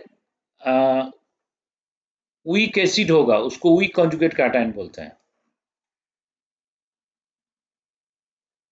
जो हाइड्रोलिसिस नहीं करेगा उसको वीक बोलेंगे। वीक मतलब वो हाइड्रोलिसिस नहीं कर सकता। ठीक है। तो अभी हम देखते हैं calculation of pH of amphiprotic anion. Calculation of pH of amphiprotic आनायन।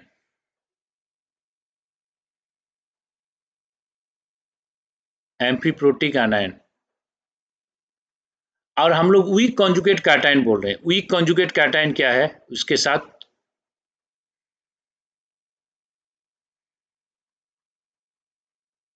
जो कैटायन कोई हाइड्रोलिसिस नहीं कराएगा, मतलब Na plus, K plus, Rb plus, C S plus, ये सब वीक कॉन्जुगेट कैटायन होगा। इस कैटायन का आनायन लेंगे तो ये हाइड्रोलिसिस नहीं कराएगा, ये हाइड्रोलिसिस नहीं कराएगा। ये अगर हाइड्रोलिसिस कराएगा तो फिर और उसका रिएक्शन भी इंक्लूड करना है। ठीक है। तो एम्फीप्रोटिक आनायन जो है उसको हम ले लेंगे एच ए माइनस, कुछ भी रहे उसको हम एच ए माइनस एक जनरल ले लेते हैं। ठीक है। ये किसका एसिड है, ये H2A का एसिड है, ये H2A का एसिड है। और एच ए माइनस जब टूटता है A2 माइनस देता है। मतलब क्या है, मतलब देखो H2A डिसोसिएट होता है, H प्लस देता है, एच ए माइनस देता है। अब एच ए माइनस फिर डिसोसिएट होता है, वो क्या देता है, H प्लस A2 माइनस देता है। तो फर्स्ट स्टेप डिसोसिएशन कांस्टेंट को बोलते हैं K1, second step dissociation constant को बोलते हैं K2। अब K1 क्या होगा बोलो, H plus into H A minus divided bye H2A। ठीक है। कुछ स्टूडेंट बोले सर हम लोग जानते हैं ये, कुछ स्टूडेंट भूल गए, तो इसीलिए मैं लिखता हूँ क्योंकि इसका यूज है अभी। तो इसका सेकेंड स्टेप का जो रिएक्शन है उसका आयनाइजेशन कांस्टेंट और डिसोसिएशन कांस्टेंट K2 है। तो K2 को कैसे लिखेंगे, H plus into A2 minus divided bye HA minus. क्या बोलो, ऐसे लिख सकते हैं ना, K1 K2। हाँ।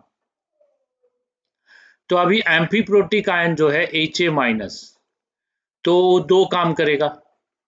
अब एम्फीप्रोटिक आयन क्या करेगा, वाटर में प्रोटॉन छोड़ेगा, तो H plus plus A2 minus, ये एक रिएक्शन देगा।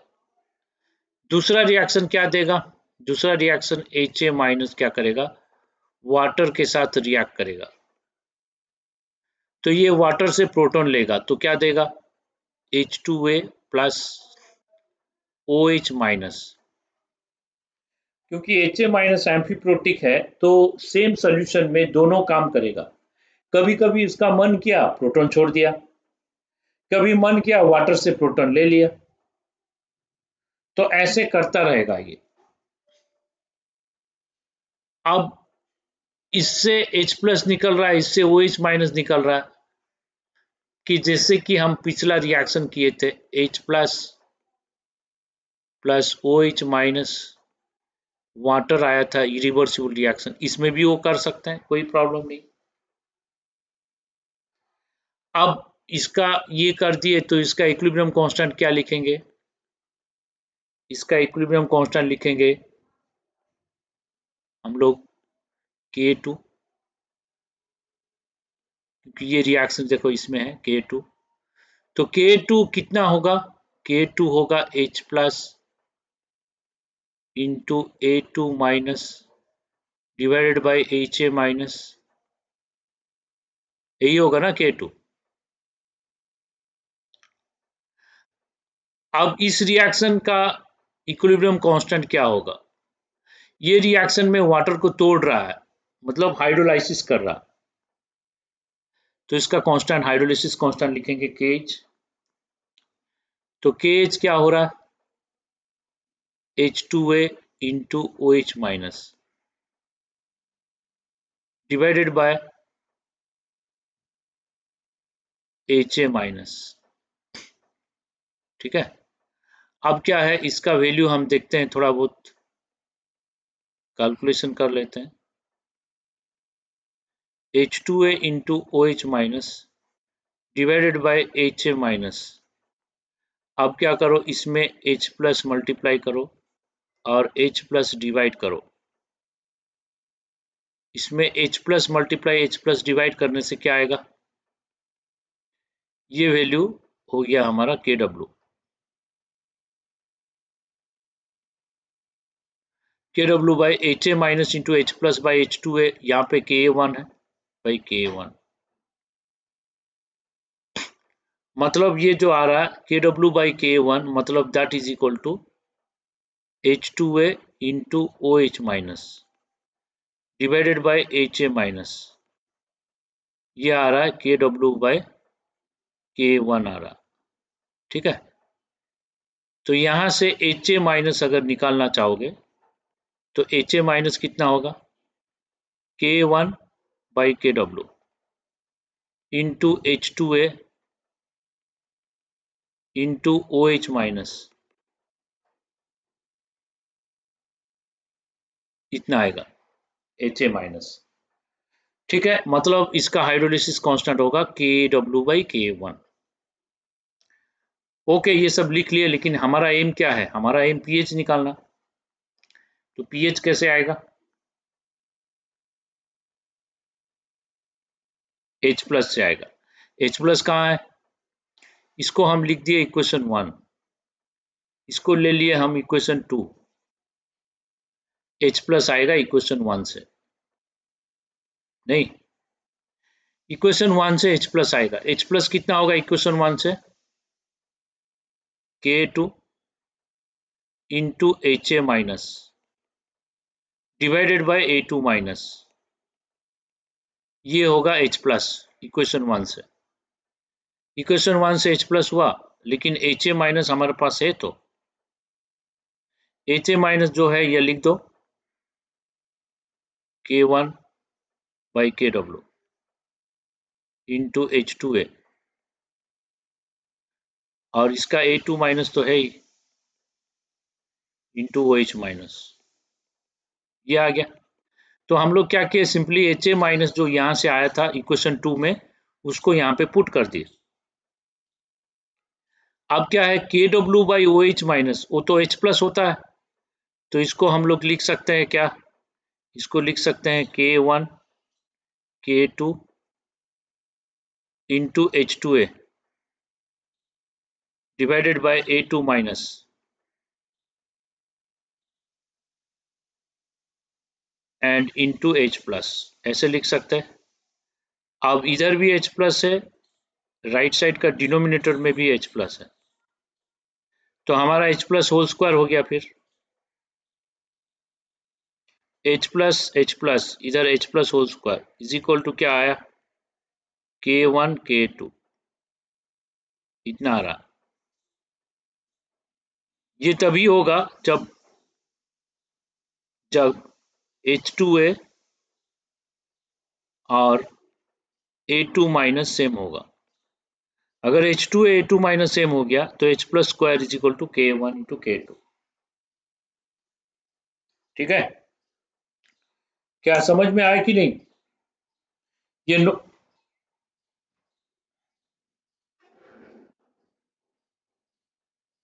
हाँ, ये सेकेंड रिएक्शन है ना, ये सेकेंड रिएक्शन है। सेकेंड रिएक्शन का इक्विलिब्रियम कांस्टेंट इसका, ये hydrolysis constant K H is equal to H2A into H minus by HA minus. ये लिख लो, मैं 1 मिनट में आ रहा हूँ, ये लिख लो।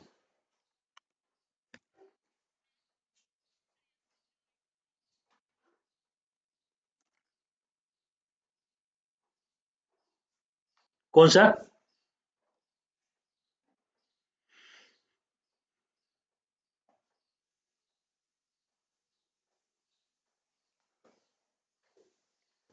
हाँ, तो ऊपर जो है ना वहां से हम लाए। देखो, हमारा H प्लस इक्वेशन 1 से आया, कहा गया? H प्लस इक्वेशन 1 से, यहां से H प्लस आया। H plus is equal to K2 HA minus by A2 minus. अब HA माइनस का वैल्यू जो यहां से मैंने लाया था इक्वेशन 2 के नीचे, देखो HA माइनस, वो HA माइनस का वैल्यू मैंने यहाँ पे पुट कर दिया, और KW बाई OH माइनस को मैंने H प्लस ले लिया।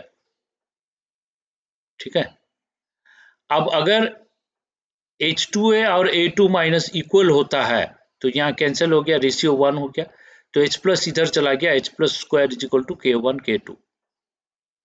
यहां तक मैंने कर दिया।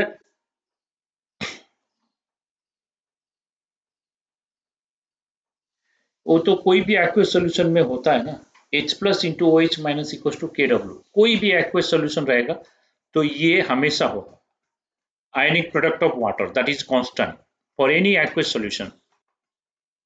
ठीक है,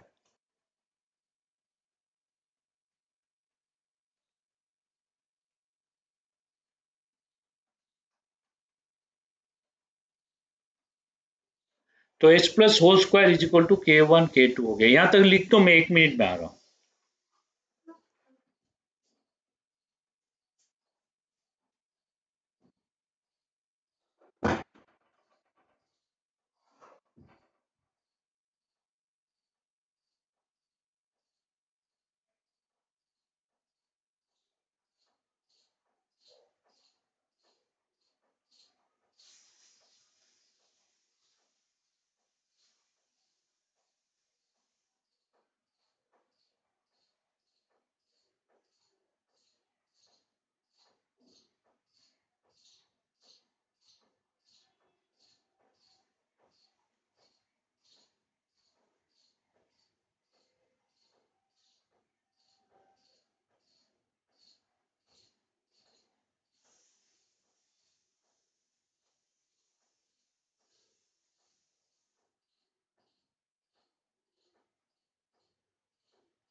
तो ये कंप्लीट हो गया,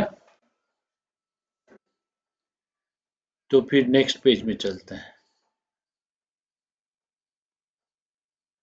तो एम्फीप्रोटिक स्पीसीज का हमारा फाइनल H प्लस स्क्वायर हो रहा है, H प्लस स्क्वायर हो रहा है K1 K2, लेकिन इसमें हम अज्यूम किए कि H2A A2 माइनस सेम है। ठीक है, K1 इंटू K2, तो H प्लस क्या होगा, square root of K1 into K2। तो हमें तो पीएच चाहिए, पीएच होगा minus log of H plus.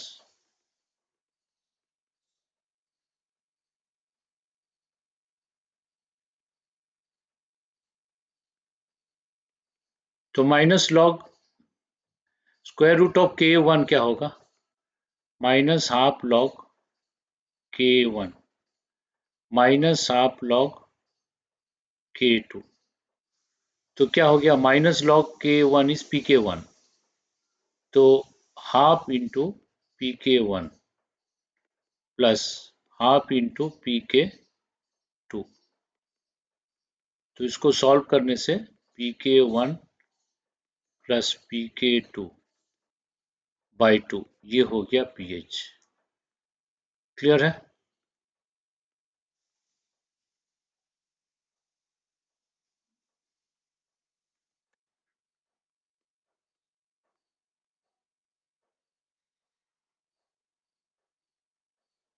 तो ये फाइनल फॉर्मूला है। पीएच ऑफ एम्फीप्रोटिक स्पीसीज का क्या होगा? Half into PK1 plus PK2 by 2। Okay, yes.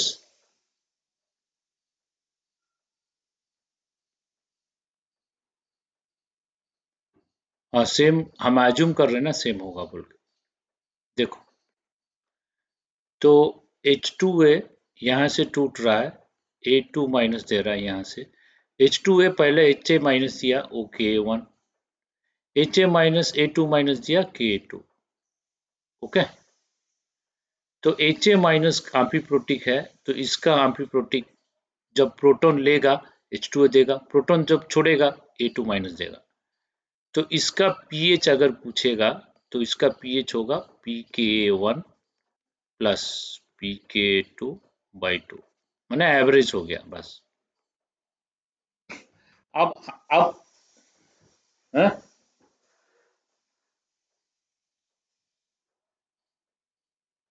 A2 minus मतलब HA माइनस प्रोटॉन छोड़ने के बाद A2 माइनस हो गया आनायन। हाँ, एक जनरल मैंने लिया ना, स्टार्टिंग से HA माइनस जनरल लिया था, क्योंकि इतना सारा बहुत कुछ लिखना पड़ता है, तो जनरल में HA माइनस ले लो। HA माइनस जो कि एम्फीप्रोटिक स्पीसीज है, अगर वो एम्फीप्रोटिक स्पीसीज है तो ये सब चीज हम कर सकते हैं, अगर नहीं है तो नहीं कर सकते। ठीक है, अब ये दोनों को सेम क्यों लेंगे वो देख लेते हैं। तो हम लोग hydrolysis of weak acid weak base का सॉल्ट का लिए थे, salt of weak acid weak base लिए थे, तब जो किए थे वो चीज यहाँ पे ध्यान में देखो। हमारा HA माइनस जो है वो रिएक्ट करेगा तो क्या देगा? H plus plus A2 minus देगा। अब HA माइनस क्या करता है? वाटर से रिएक्ट करता है, तो क्या देता है? H2A प्लस OH माइनस देता है। तो यहां से H प्लस यहां से OH माइनस थर्ड रिएक्शन में रिएक्ट करते हैं, तो क्या आता है? वाटर आता है। तो मान लो ये तीनों रिएक्शन को हम ऐड कर दिए, इसका अल्फा अलग अलग होगा, इनिशियली अलग अलग होगा, लेकिन जब साइमल्टेनियस इक्विलिब्रियम हो जाएगा दोनों का अल्फा को हम लोग सेम ले सकते हैं। जो एक्सप्लेनेशन लास्ट में जो hydrolysis of weak acid weak base में किए थे, वही एक्सप्लेनेशन यहाँ पे करके दोनों का अल्फा को सेम ले सकते हैं। ले सकते हैं कि नहीं बोलो? ले सकते हैं, तो सबको ऐड कर दो फिर। तो HA minus plus HA minus क्या हो रहा है? H2A प्लस A2 माइनस आ रहा। अब ये C था, ये C था, अब इसका C अल्फा गया, इसका C अल्फा गया, तो इसका C अल्फा आया और इसका C अल्फा आया। तो रिएक्शन होने के बाद इसको C माइनस C अल्फा, इसको C माइनस C अल्फा, ये आएगा C अल्फा, ये आएगा C अल्फा। तो रिएक्शन होने के बाद जब दोनों का अल्फा को सेम लेंगे तो हम बोल सकते हैं H2A is equal to A2 minus, तो दोनों का अल्फा सेम है, तो हम इसको बोल सकते हैं C अल्फा, तो बोथ आर इक्वल।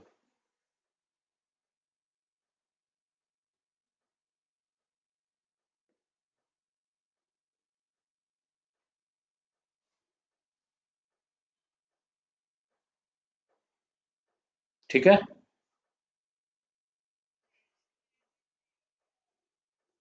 हाँ, सेम नहीं होगा, एग्जैक्टली सेम नहीं होगा, आसपास रहेगा। हम लोग सेम लेके उसको सॉल्व करेंगे। हम लोग सेम लेके सॉल्व करने से पीएच एक सिंपल फॉर्मूला में आ जाएगा, pH equal to pK plus pK 1 plus pK 2/2। Okay, nearly same होगा, हम सेम ले सकते हैं, कोई प्रॉब्लम नहीं है।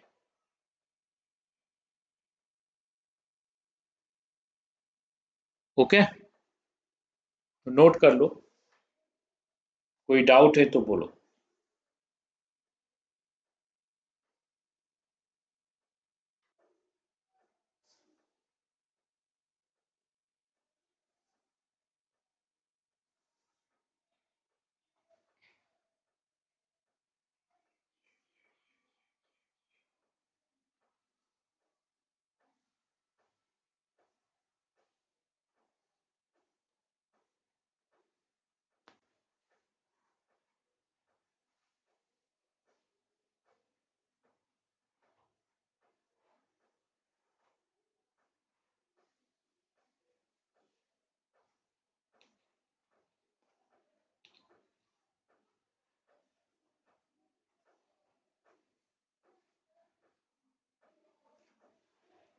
हो गया कंप्लीटेड।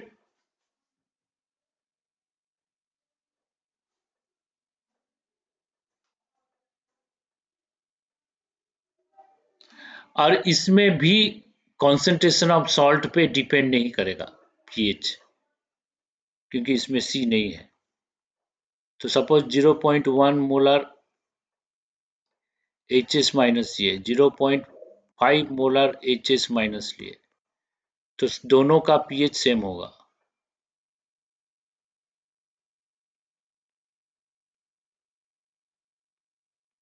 एम्फीप्रोटिक स्पीशीज में जो भी कॉन्सेंट्रेशन लो, पीएच सेम आएगा।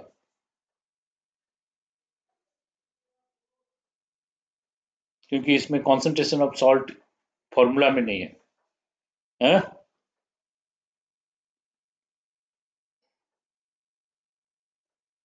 पीके पीके भी टेम्परेचर पे डिपेंड करेगा और कोई फैक्टर नहीं है। पीके पीके भी जो है तो नेचर ऑफ एसिड बेस और उसका टेम्परेचर पे डिपेंड करता है।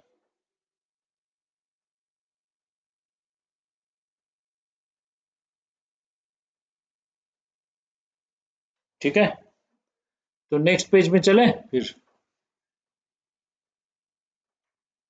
ये एक इम्पोर्टेंट,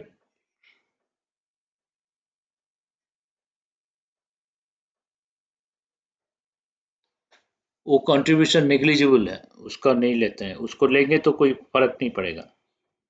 डस्ट का वेट जैसे ऐड करेगा वो, उसका कंट्रीब्यूशन जो है डस्ट का वेट ऐड करने से जितना आता है वही वही रहेगा। मतलब ऐसा होगा, तुम वेट मशीन से वेट करके आए, डॉक्टर बोल रहा है तुम जो वेट किए मैं 0.1 kg ज्यादा लिखूंगा, नहीं तो 0.100 ग्राम ज्यादा लिखूंगा। तो तुम पूछोगे क्यों, मैं तो वेट आपका वेट मशीन से मैंने वेट किया। डॉक्टर बोलता है कि तुम जब वापस आए वहां से यहाँ, तुम्हारा बॉडी में डस्ट एब्जॉर्ब कर लिया, तुम्हारा वेट बढ़ गया ना। तो ऐसे अगर बोलोगे तो क्या होगा बोलो। तो ऐसे ही नेग्लिजिबल स्मॉल कंट्रीब्यूशन होगा, तो वो तो हम इग्नोर करते हैं ना, डस्ट का वेट ऐड कर देंगे तो कुछ फर्क नहीं पड़ेगा, नहीं। तो अगर हम बोलेंगे कि जो A2 माइनस प्रोड्यूस हुआ वो हाइड्रोलिसिस हो सकता है, उसमें थोड़ा बहुत पीएच चेंज होगा। देखो एच ए माइनस से A2 minus, H A minus suppose हम 1 मोल लेंगे, A2 माइनस आएगा 10⁻³ मोल, और ये जब हाइड्रोलिसिस करेगा 10⁻⁶ 7 मोल H प्लस प्रोड्यूस करेगा, वो तो नेग्लिजिबली स्मॉल है, तो इसको हम लोग इग्नोर कर सकते हैं। ठीक है, तो अगर कोई क्वेश्चन दिया है एच ए माइनस का पीएच निकालो, तो डायरेक्ट यही फॉर्मूला यूज करना है। समझ में आ गया? और कुछ ट्विस्टेड क्वेश्चन नहीं आएगा इसमें, डायरेक्ट यही फॉर्मूला यूज करना है। इसका डेरिवेशन याद रखने से चलेगा, नहीं तो कोई प्रॉब्लम नहीं है। इसका डेरिवेशन नहीं पूछेगा, आज तक कभी नहीं पूछा, खाली फॉर्मूला इसको याद रखना है बस। अगर डेरिवेशन माइंड में आ गया, कुछ स्टूडेंट्स का माइंड ऐसा होता है, एक बार सुनने से उनका याद हो जाता है और समझ में भी आ जाता है। कुछ स्टूडेंट क्या करते हैं, 2 बार 3 बार पढ़ते हैं तब समझ में आता है और याद रहता है। कुछ स्टूडेंट 5-6 बार पढ़ने से होता है। ठीक है, लेकिन मेन टारगेट है समझना है, याद रखना है, फॉर्मूला क्वेश्चन बनना चाहिए, ये मेन टारगेट है। ठीक है, तो देखो नेक्स्ट पेज में चलता हूं, मैं कुछ क्वेश्चन देता हूं करने के लिए। Question number 1, find pH in the following cases. Find pH in the following cases.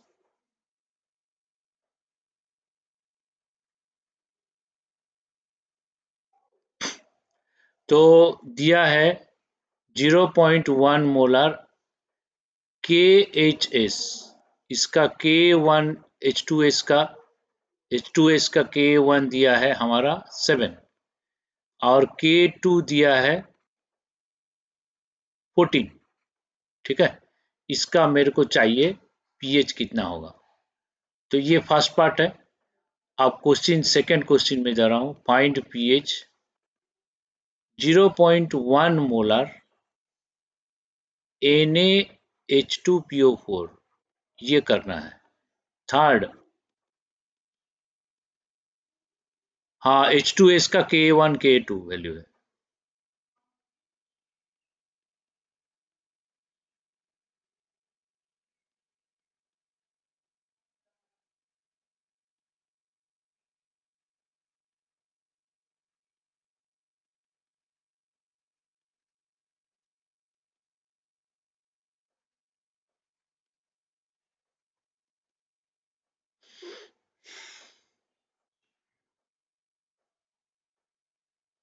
ये H3PO4 का PK1 PK2 PK3 ये 3 वैल्यू दिया है।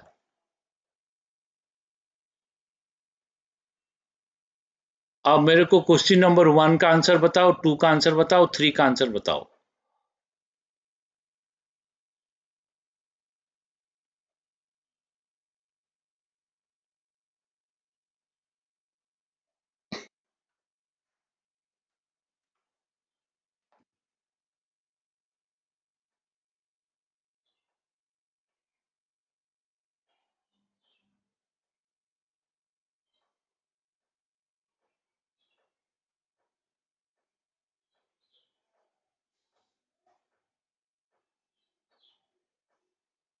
क्वेश्चन नंबर 1 का आंसर बताओ क्या होगा।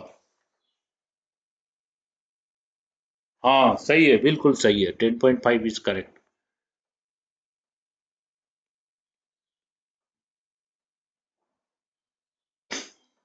सेकंड का 5 सही है। थर्ड का 10 कैसे आएगा, थर्ड का? थर्ड का 10 है।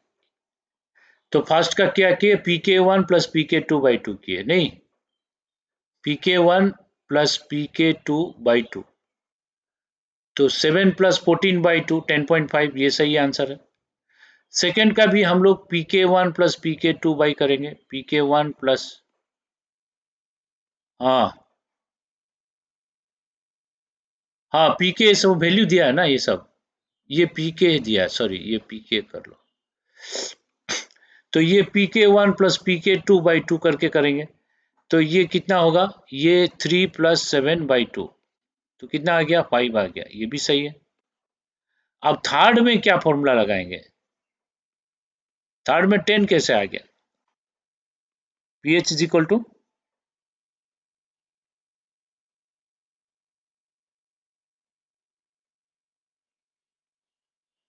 PK2 प्लस PK3, मतलब फॉर्मूला चेंज हो गया।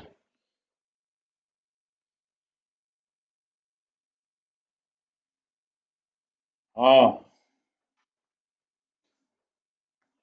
हाँ, अब Na2HPO4 को तोड़ दो, तो ये क्या आएगा, HPO4 2 माइनस आएगा। तो ये एम्फीप्रोटिक स्पीसीज है, इसका अगर पूछ रहा है पीएच कितना है, तो हम क्या करेंगे, इसका नेक्स्ट स्टेप, इसका पिछला स्टेप, तो ये जब प्रोटॉन लेगा तो ये H2PO4 माइनस बनाएगा, और ये प्रोटॉन जब छोड़ेगा ये बनाएगा PO4 3 माइनस। सही है कि नहीं, बोलो। तो HPO4 2 माइनस जब प्रोटॉन छोड़ेगा वो बनाएगा PO4 3 माइनस। ये जब प्रोटॉन लेगा ये बनाएगा H2PO4 माइनस। लेकिन H3PO4 जो है वो 3 स्टेप में डिसोसिएट होता है। ये स्टेप होता है K1, ये स्टेप होता है K2, ये स्टेप होता है K3। अब एम्फीप्रोटिक स्पीसीज किसका है? इसका है ना। अगर इसका है, ये जब प्रोटॉन लेगा तो ये देगा, मतलब K2 यूज होगा। जब प्रोटॉन छोड़ेगा ये देगा तो K3 यूज होगा। तो इसका अगर फॉर्मूला निकालोगे ये एम्फीप्रोटिक स्पीसीज का, ये पीएच होगा Pk2 प्लस Pk3/2, क्योंकि ये इस दोनों के बीच में ऑसिलेट होगा ना, और इस दोनों के टर्म में ये फॉर्मूला आएगा, तो Pk2 प्लस Pk3/2 होगा। अगर क्वेश्चन में बोला है कि इसका, ये एम्फीप्रोटिक स्पीसीज का पीएच निकालना है, ये एम्फीप्रोटिक स्पीसीज जब प्रोटॉन लेगा तो H3PO4 देगा, जब प्रोटॉन छोड़ेगा HPO4 2 माइनस देगा, मतलब K1 K2। तो इसमें पीएच अगर पूछा है तो बोलेंगे Pk1 प्लस Pk2/2। क्लियर है?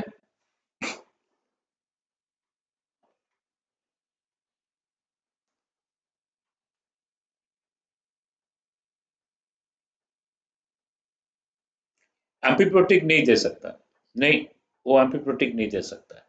पॉलीप्रोटिक एसिड ही एम्फीप्रोटिक बना सकता है, मोनोप्रोटिक एसिड एम्फीप्रोटिक आयन नहीं बना सकता। ठीक है, सही है। तो उसके बाद नेक्स्ट, और 5 मिनट लगेगा, उसका नेक्स्ट में बोल रहा हूँ। हाँ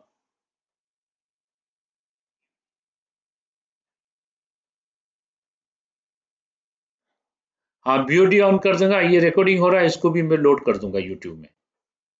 दोनों में जो क्लियर आ रहा है देख लो। ओके, हाँ इसको यूट्यूब, हाँ हाँ, ठीक है, मैं आज डाल दूंगा, इसको लोड कर दूंगा यूट्यूब में। तो ये, तो इसके बाद नेक्स्ट जो है, नेक्स्ट और 5 मिनट लगेगा। तो नेक्स्ट है point number 6,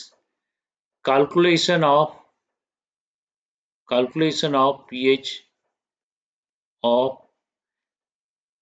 amphiprotic आनायन,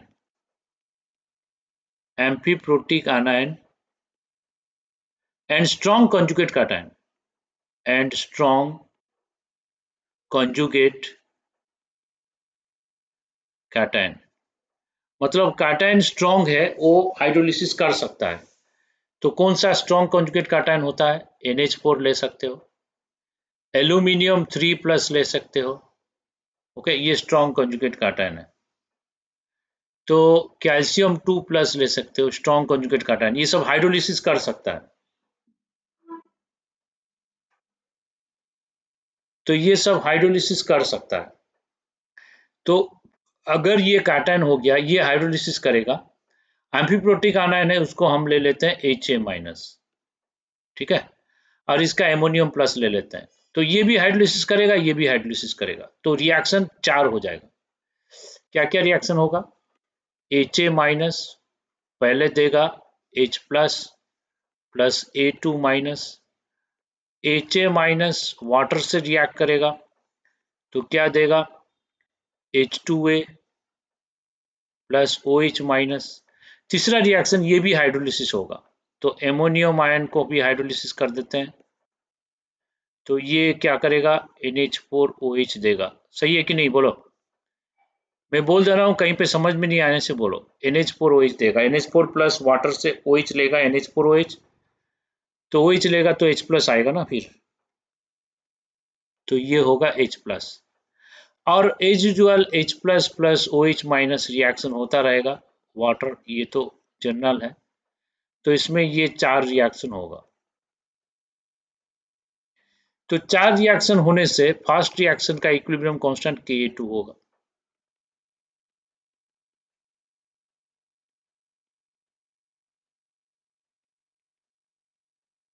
second reaction का इक्विलिब्रियम कांस्टेंट KH होगा।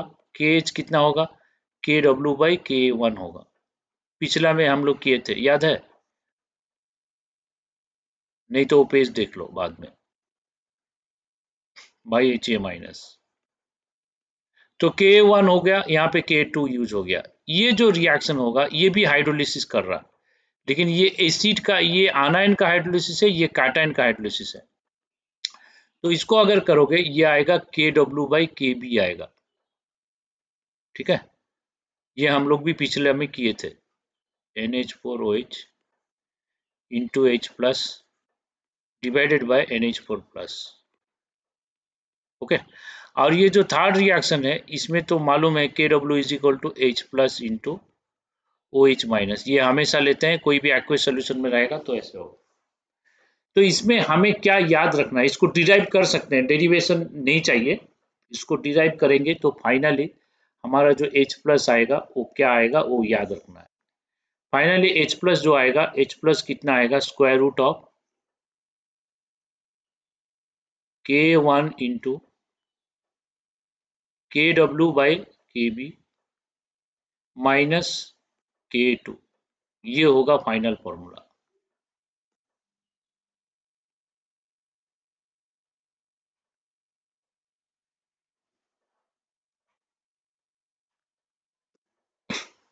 ठीक है,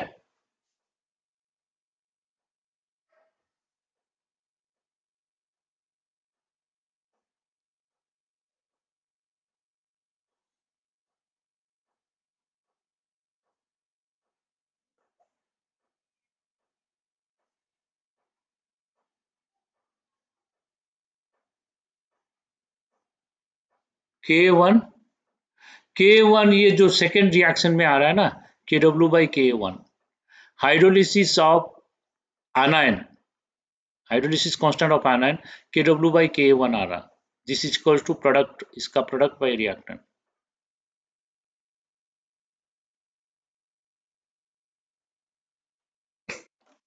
ठीक है,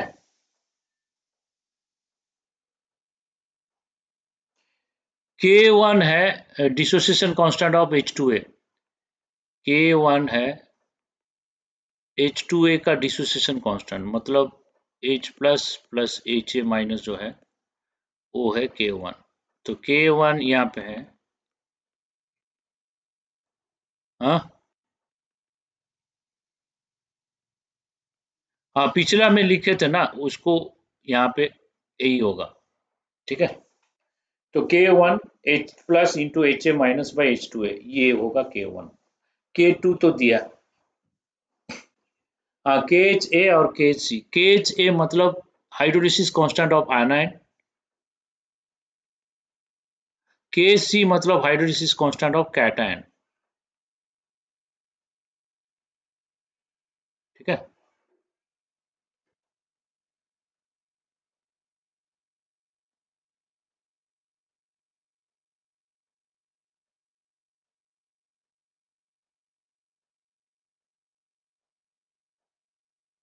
ठीक है, क्लियर है।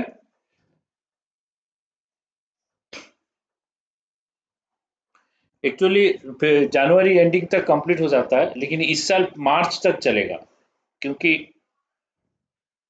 इस साल तो सिलेबस तो थोड़ा लेट में स्टार्ट हुआ, लेट में हो तुम लोग का। हाँ, ट्वेल्थ का सिलेबस, 10 अप्रैल से शुरू होगा। ठीक है, और ट्वेल्थ का सिलेबस शुरू होगा और 11th का सिलेबस खत्म होगा, उसके बीच में 15 दिन का गैप रहेगा। और मान लो स्कूल में एनुअल एग्जाम है तो उसमें हम लोग गैप दे देंगे, तो उसमें वो चीज कवर हो जाएगा। तो 11th,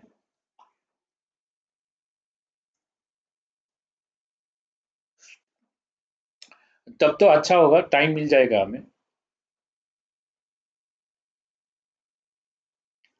अरे अरे, तब तक सिलेबस हो जाएगा स्कूल में।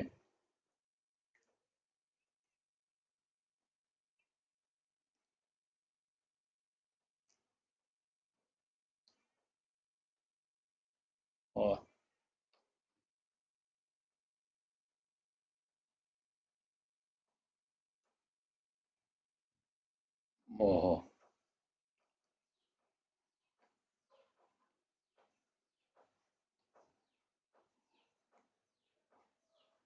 ओहो। हम्म, ठीक है, जो भी हो ये देर में हो लेकिन दुरुस्त हो तो अच्छा है। जो भी करो क्वालिटी वर्क होना चाहिए। पढ़ाई करो, स्लो होने से कोई प्रॉब्लम नहीं, लेकिन परफेक्टली होना चाहिए, वो चीज़ देखो। तो जल्दी से कंप्लीट करके अगर ठीक से नहीं होगा तो कोई फायदा नहीं। रिवीजन के लिए टाइम मिलेगा, कोई अच्छा स्टूडेंट रहेगा तो रिवाइज कर ही लेगा। अगर एक बार समझ लिया ना, 1 महीने में वो रिवाइज कर लेगा सब कुछ। अगर नहीं समझ पाया तो 1 साल में भी रिवाइज नहीं कर पाएगा। तो जो भी है, अब देखो ये फॉर्मूला समझ में आया कि नहीं। इसमें देखो K1 जो है H2A का first step of dissociation K1 है, K2 है H2A का second step of dissociation K2, और Kb हो गया ये जो वीक बेस का एमोनियम हाइड्रोक्साइड का जो वीक बेस है, ऐसा है ना, NH4OH, ये डिसोसिएट कर रहा है, NH4 plus plus OH minus दे रहा। तो Kb क्या है? Kb है NH4 plus into OH minus divided by NH4OH, ये है Kb। समझ में आया Kb क्या है? ठीक है। तो इसको याद कैसे रखना है, मैं थोड़ा शॉर्टकट में बता दे रहा हूँ। इसको याद ऐसे रखना है, देखो। तो एक बार क्या हुआ ना, आंध्रा और वेस्ट बंगाल के बीच में फुटबॉल मैच हुआ। ठीक है, आंध्रा वेस्ट बंगाल के बीच में वॉलीबॉल मैच हुआ। ठीक है, वॉलीबॉल, वॉलीबॉल सुनते हो कि नहीं? क्योंकि फुटबॉल में वेस्ट बंगाल स्ट्रांग है। फुटबॉल में वेस्ट बंगाल नंबर 1 पे है, लेकिन वॉलीबॉल में आंध्रा नंबर 1 पे है। ठीक है, तो वॉलीबॉल में कर्नाटका, आंध्रा, ये सब, तमिलनाडु, ये सब स्ट्रांग है। साउथ इंडियन स्ट्रांग है इन वॉलीबॉल। फुटबॉल में वो लोग वीक है। ठीक है, क्रिकेट में तो दोनों ही स्ट्रांग है, वेस्ट बंगाल भी स्ट्रांग है, आंध्रा भी स्ट्रांग है। अब आंध्रा वेस्ट बंगाल के बीच में वॉलीबॉल मैच हुआ। बीच में जो है क्या है? नेट है, ये नेट है। वॉलीबॉल के बीच में एक नेट होता है ना। तो आंध्रा वेस्ट बंगाल के बीच हुआ, ये हुआ रिजल्ट। तो रिजल्ट में कौन जीता? आंध्रा जीत गया, क्योंकि वॉलीबॉल में आंध्रा स्ट्रांग है ना। तो आंध्रा जीत गया। ये कौन सा डेट को हुआ था? ये 12 अक्टूबर को हुआ था। तो 1-2, तो आंध्रा वेस्ट बंगाल के बीच में हुआ, रिजल्ट आया, आंध्रा जीत गया। और 1-2, तो 12th का डेट में हुआ था। ठीक है, तो ये याद रख लो, square root of this is equal to H plus. ठीक है, सही है। तो ये चीज एक स्टूडेंट मेरे को, आंध्रा का एक स्टूडेंट मेरे को बताया, वो ऐसे याद किया था ये फॉर्मूला को। ठीक है, एक आंध्रा का एक स्टूडेंट है, वो अच्छा रैंक लाया था, वो 284 रैंक लाया था। जे गोवर्धन रेड्डी, नहीं नहीं, 184 लाया था, उसका रैंक था 184 लाया था। जे गोवर्धन रेड्डी उसका नाम था। वो 2009 का स्टूडेंट था। हाँ, एडवांस में 2009 मेरा स्टूडेंट था। मैं इसको 11th 12th दोनों पढ़ाया था। 184 रैंक लाया था। वो स्टूडेंट मेरे को बताया, सर मैंने इसको ऐसे ही याद रखा। तो मेरे को अच्छा लगा कि सही है, ये इसके याद रखने का तरीका सही है। वो स्टूडेंट का इनोवेटिव तरीका रहता था, सब चीज याद करने के लिए वो अपना यूनिक तरीके से तो याद करता था, फॉर्मूला, कॉन्सेप्ट। ठीक है, तो वो स्टूडेंट मेरे को बताया था, मैं बता रहा हूँ। तुम लोग अपने तरीके से याद रखो, ऐसे नेसेसरी नहीं है कि जो मैं बोल रहा हूँ उससे याद करो। अगर पसंद है तो याद करो, नहीं तो अपना तरीके से याद रखो। लेकिन एग्जाम में आएगा तो पूछेगा तो डायरेक्ट फॉर्मूला यूज करके सॉल्व करना है। ठीक है,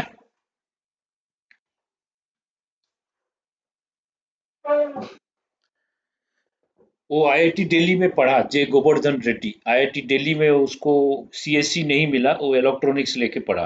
लेकिन उसका एम था मैं दिल्ली में पढ़ूंगा, बॉम्बे नहीं तो दिल्ली में पढ़ूंगा। तो बॉम्बे में तो मिलेगा नहीं सीएससी, 184 है तो उसको। लेकिन खड़गपुर में सीएससी मिल जाता, वो क्यों नहीं लिया मेरे को मालूम नहीं है। लेकिन वो फाइनली आईआईटी दिल्ली में पढ़ा, वो 2009-13 में पास आउट। अभी कहाँ है मेरे को मालूम नहीं है, फेसबुक में ढूंढने से मिलेगा शायद। बहुत अच्छा लड़का था। तो जो भी है, अभी क्या करो, अ, ये सब जितना फॉर्मूला है सब याद कर लो, ओके। और फॉर्मूला भी डिफिकल्ट नहीं है, डेरिवेशन भी समझ जाओ क्योंकि कभी कभी क्वेश्चन में डेरिवेशन का यूज रहता है, और लेकिन इसका डेरिवेशन नहीं आएगा। इसका फॉर्मूला अगर क्वेश्चन आता है तो डायरेक्ट पीएच पूछेगा, तो ये फॉर्मूला लगा के करना है, ठीक है।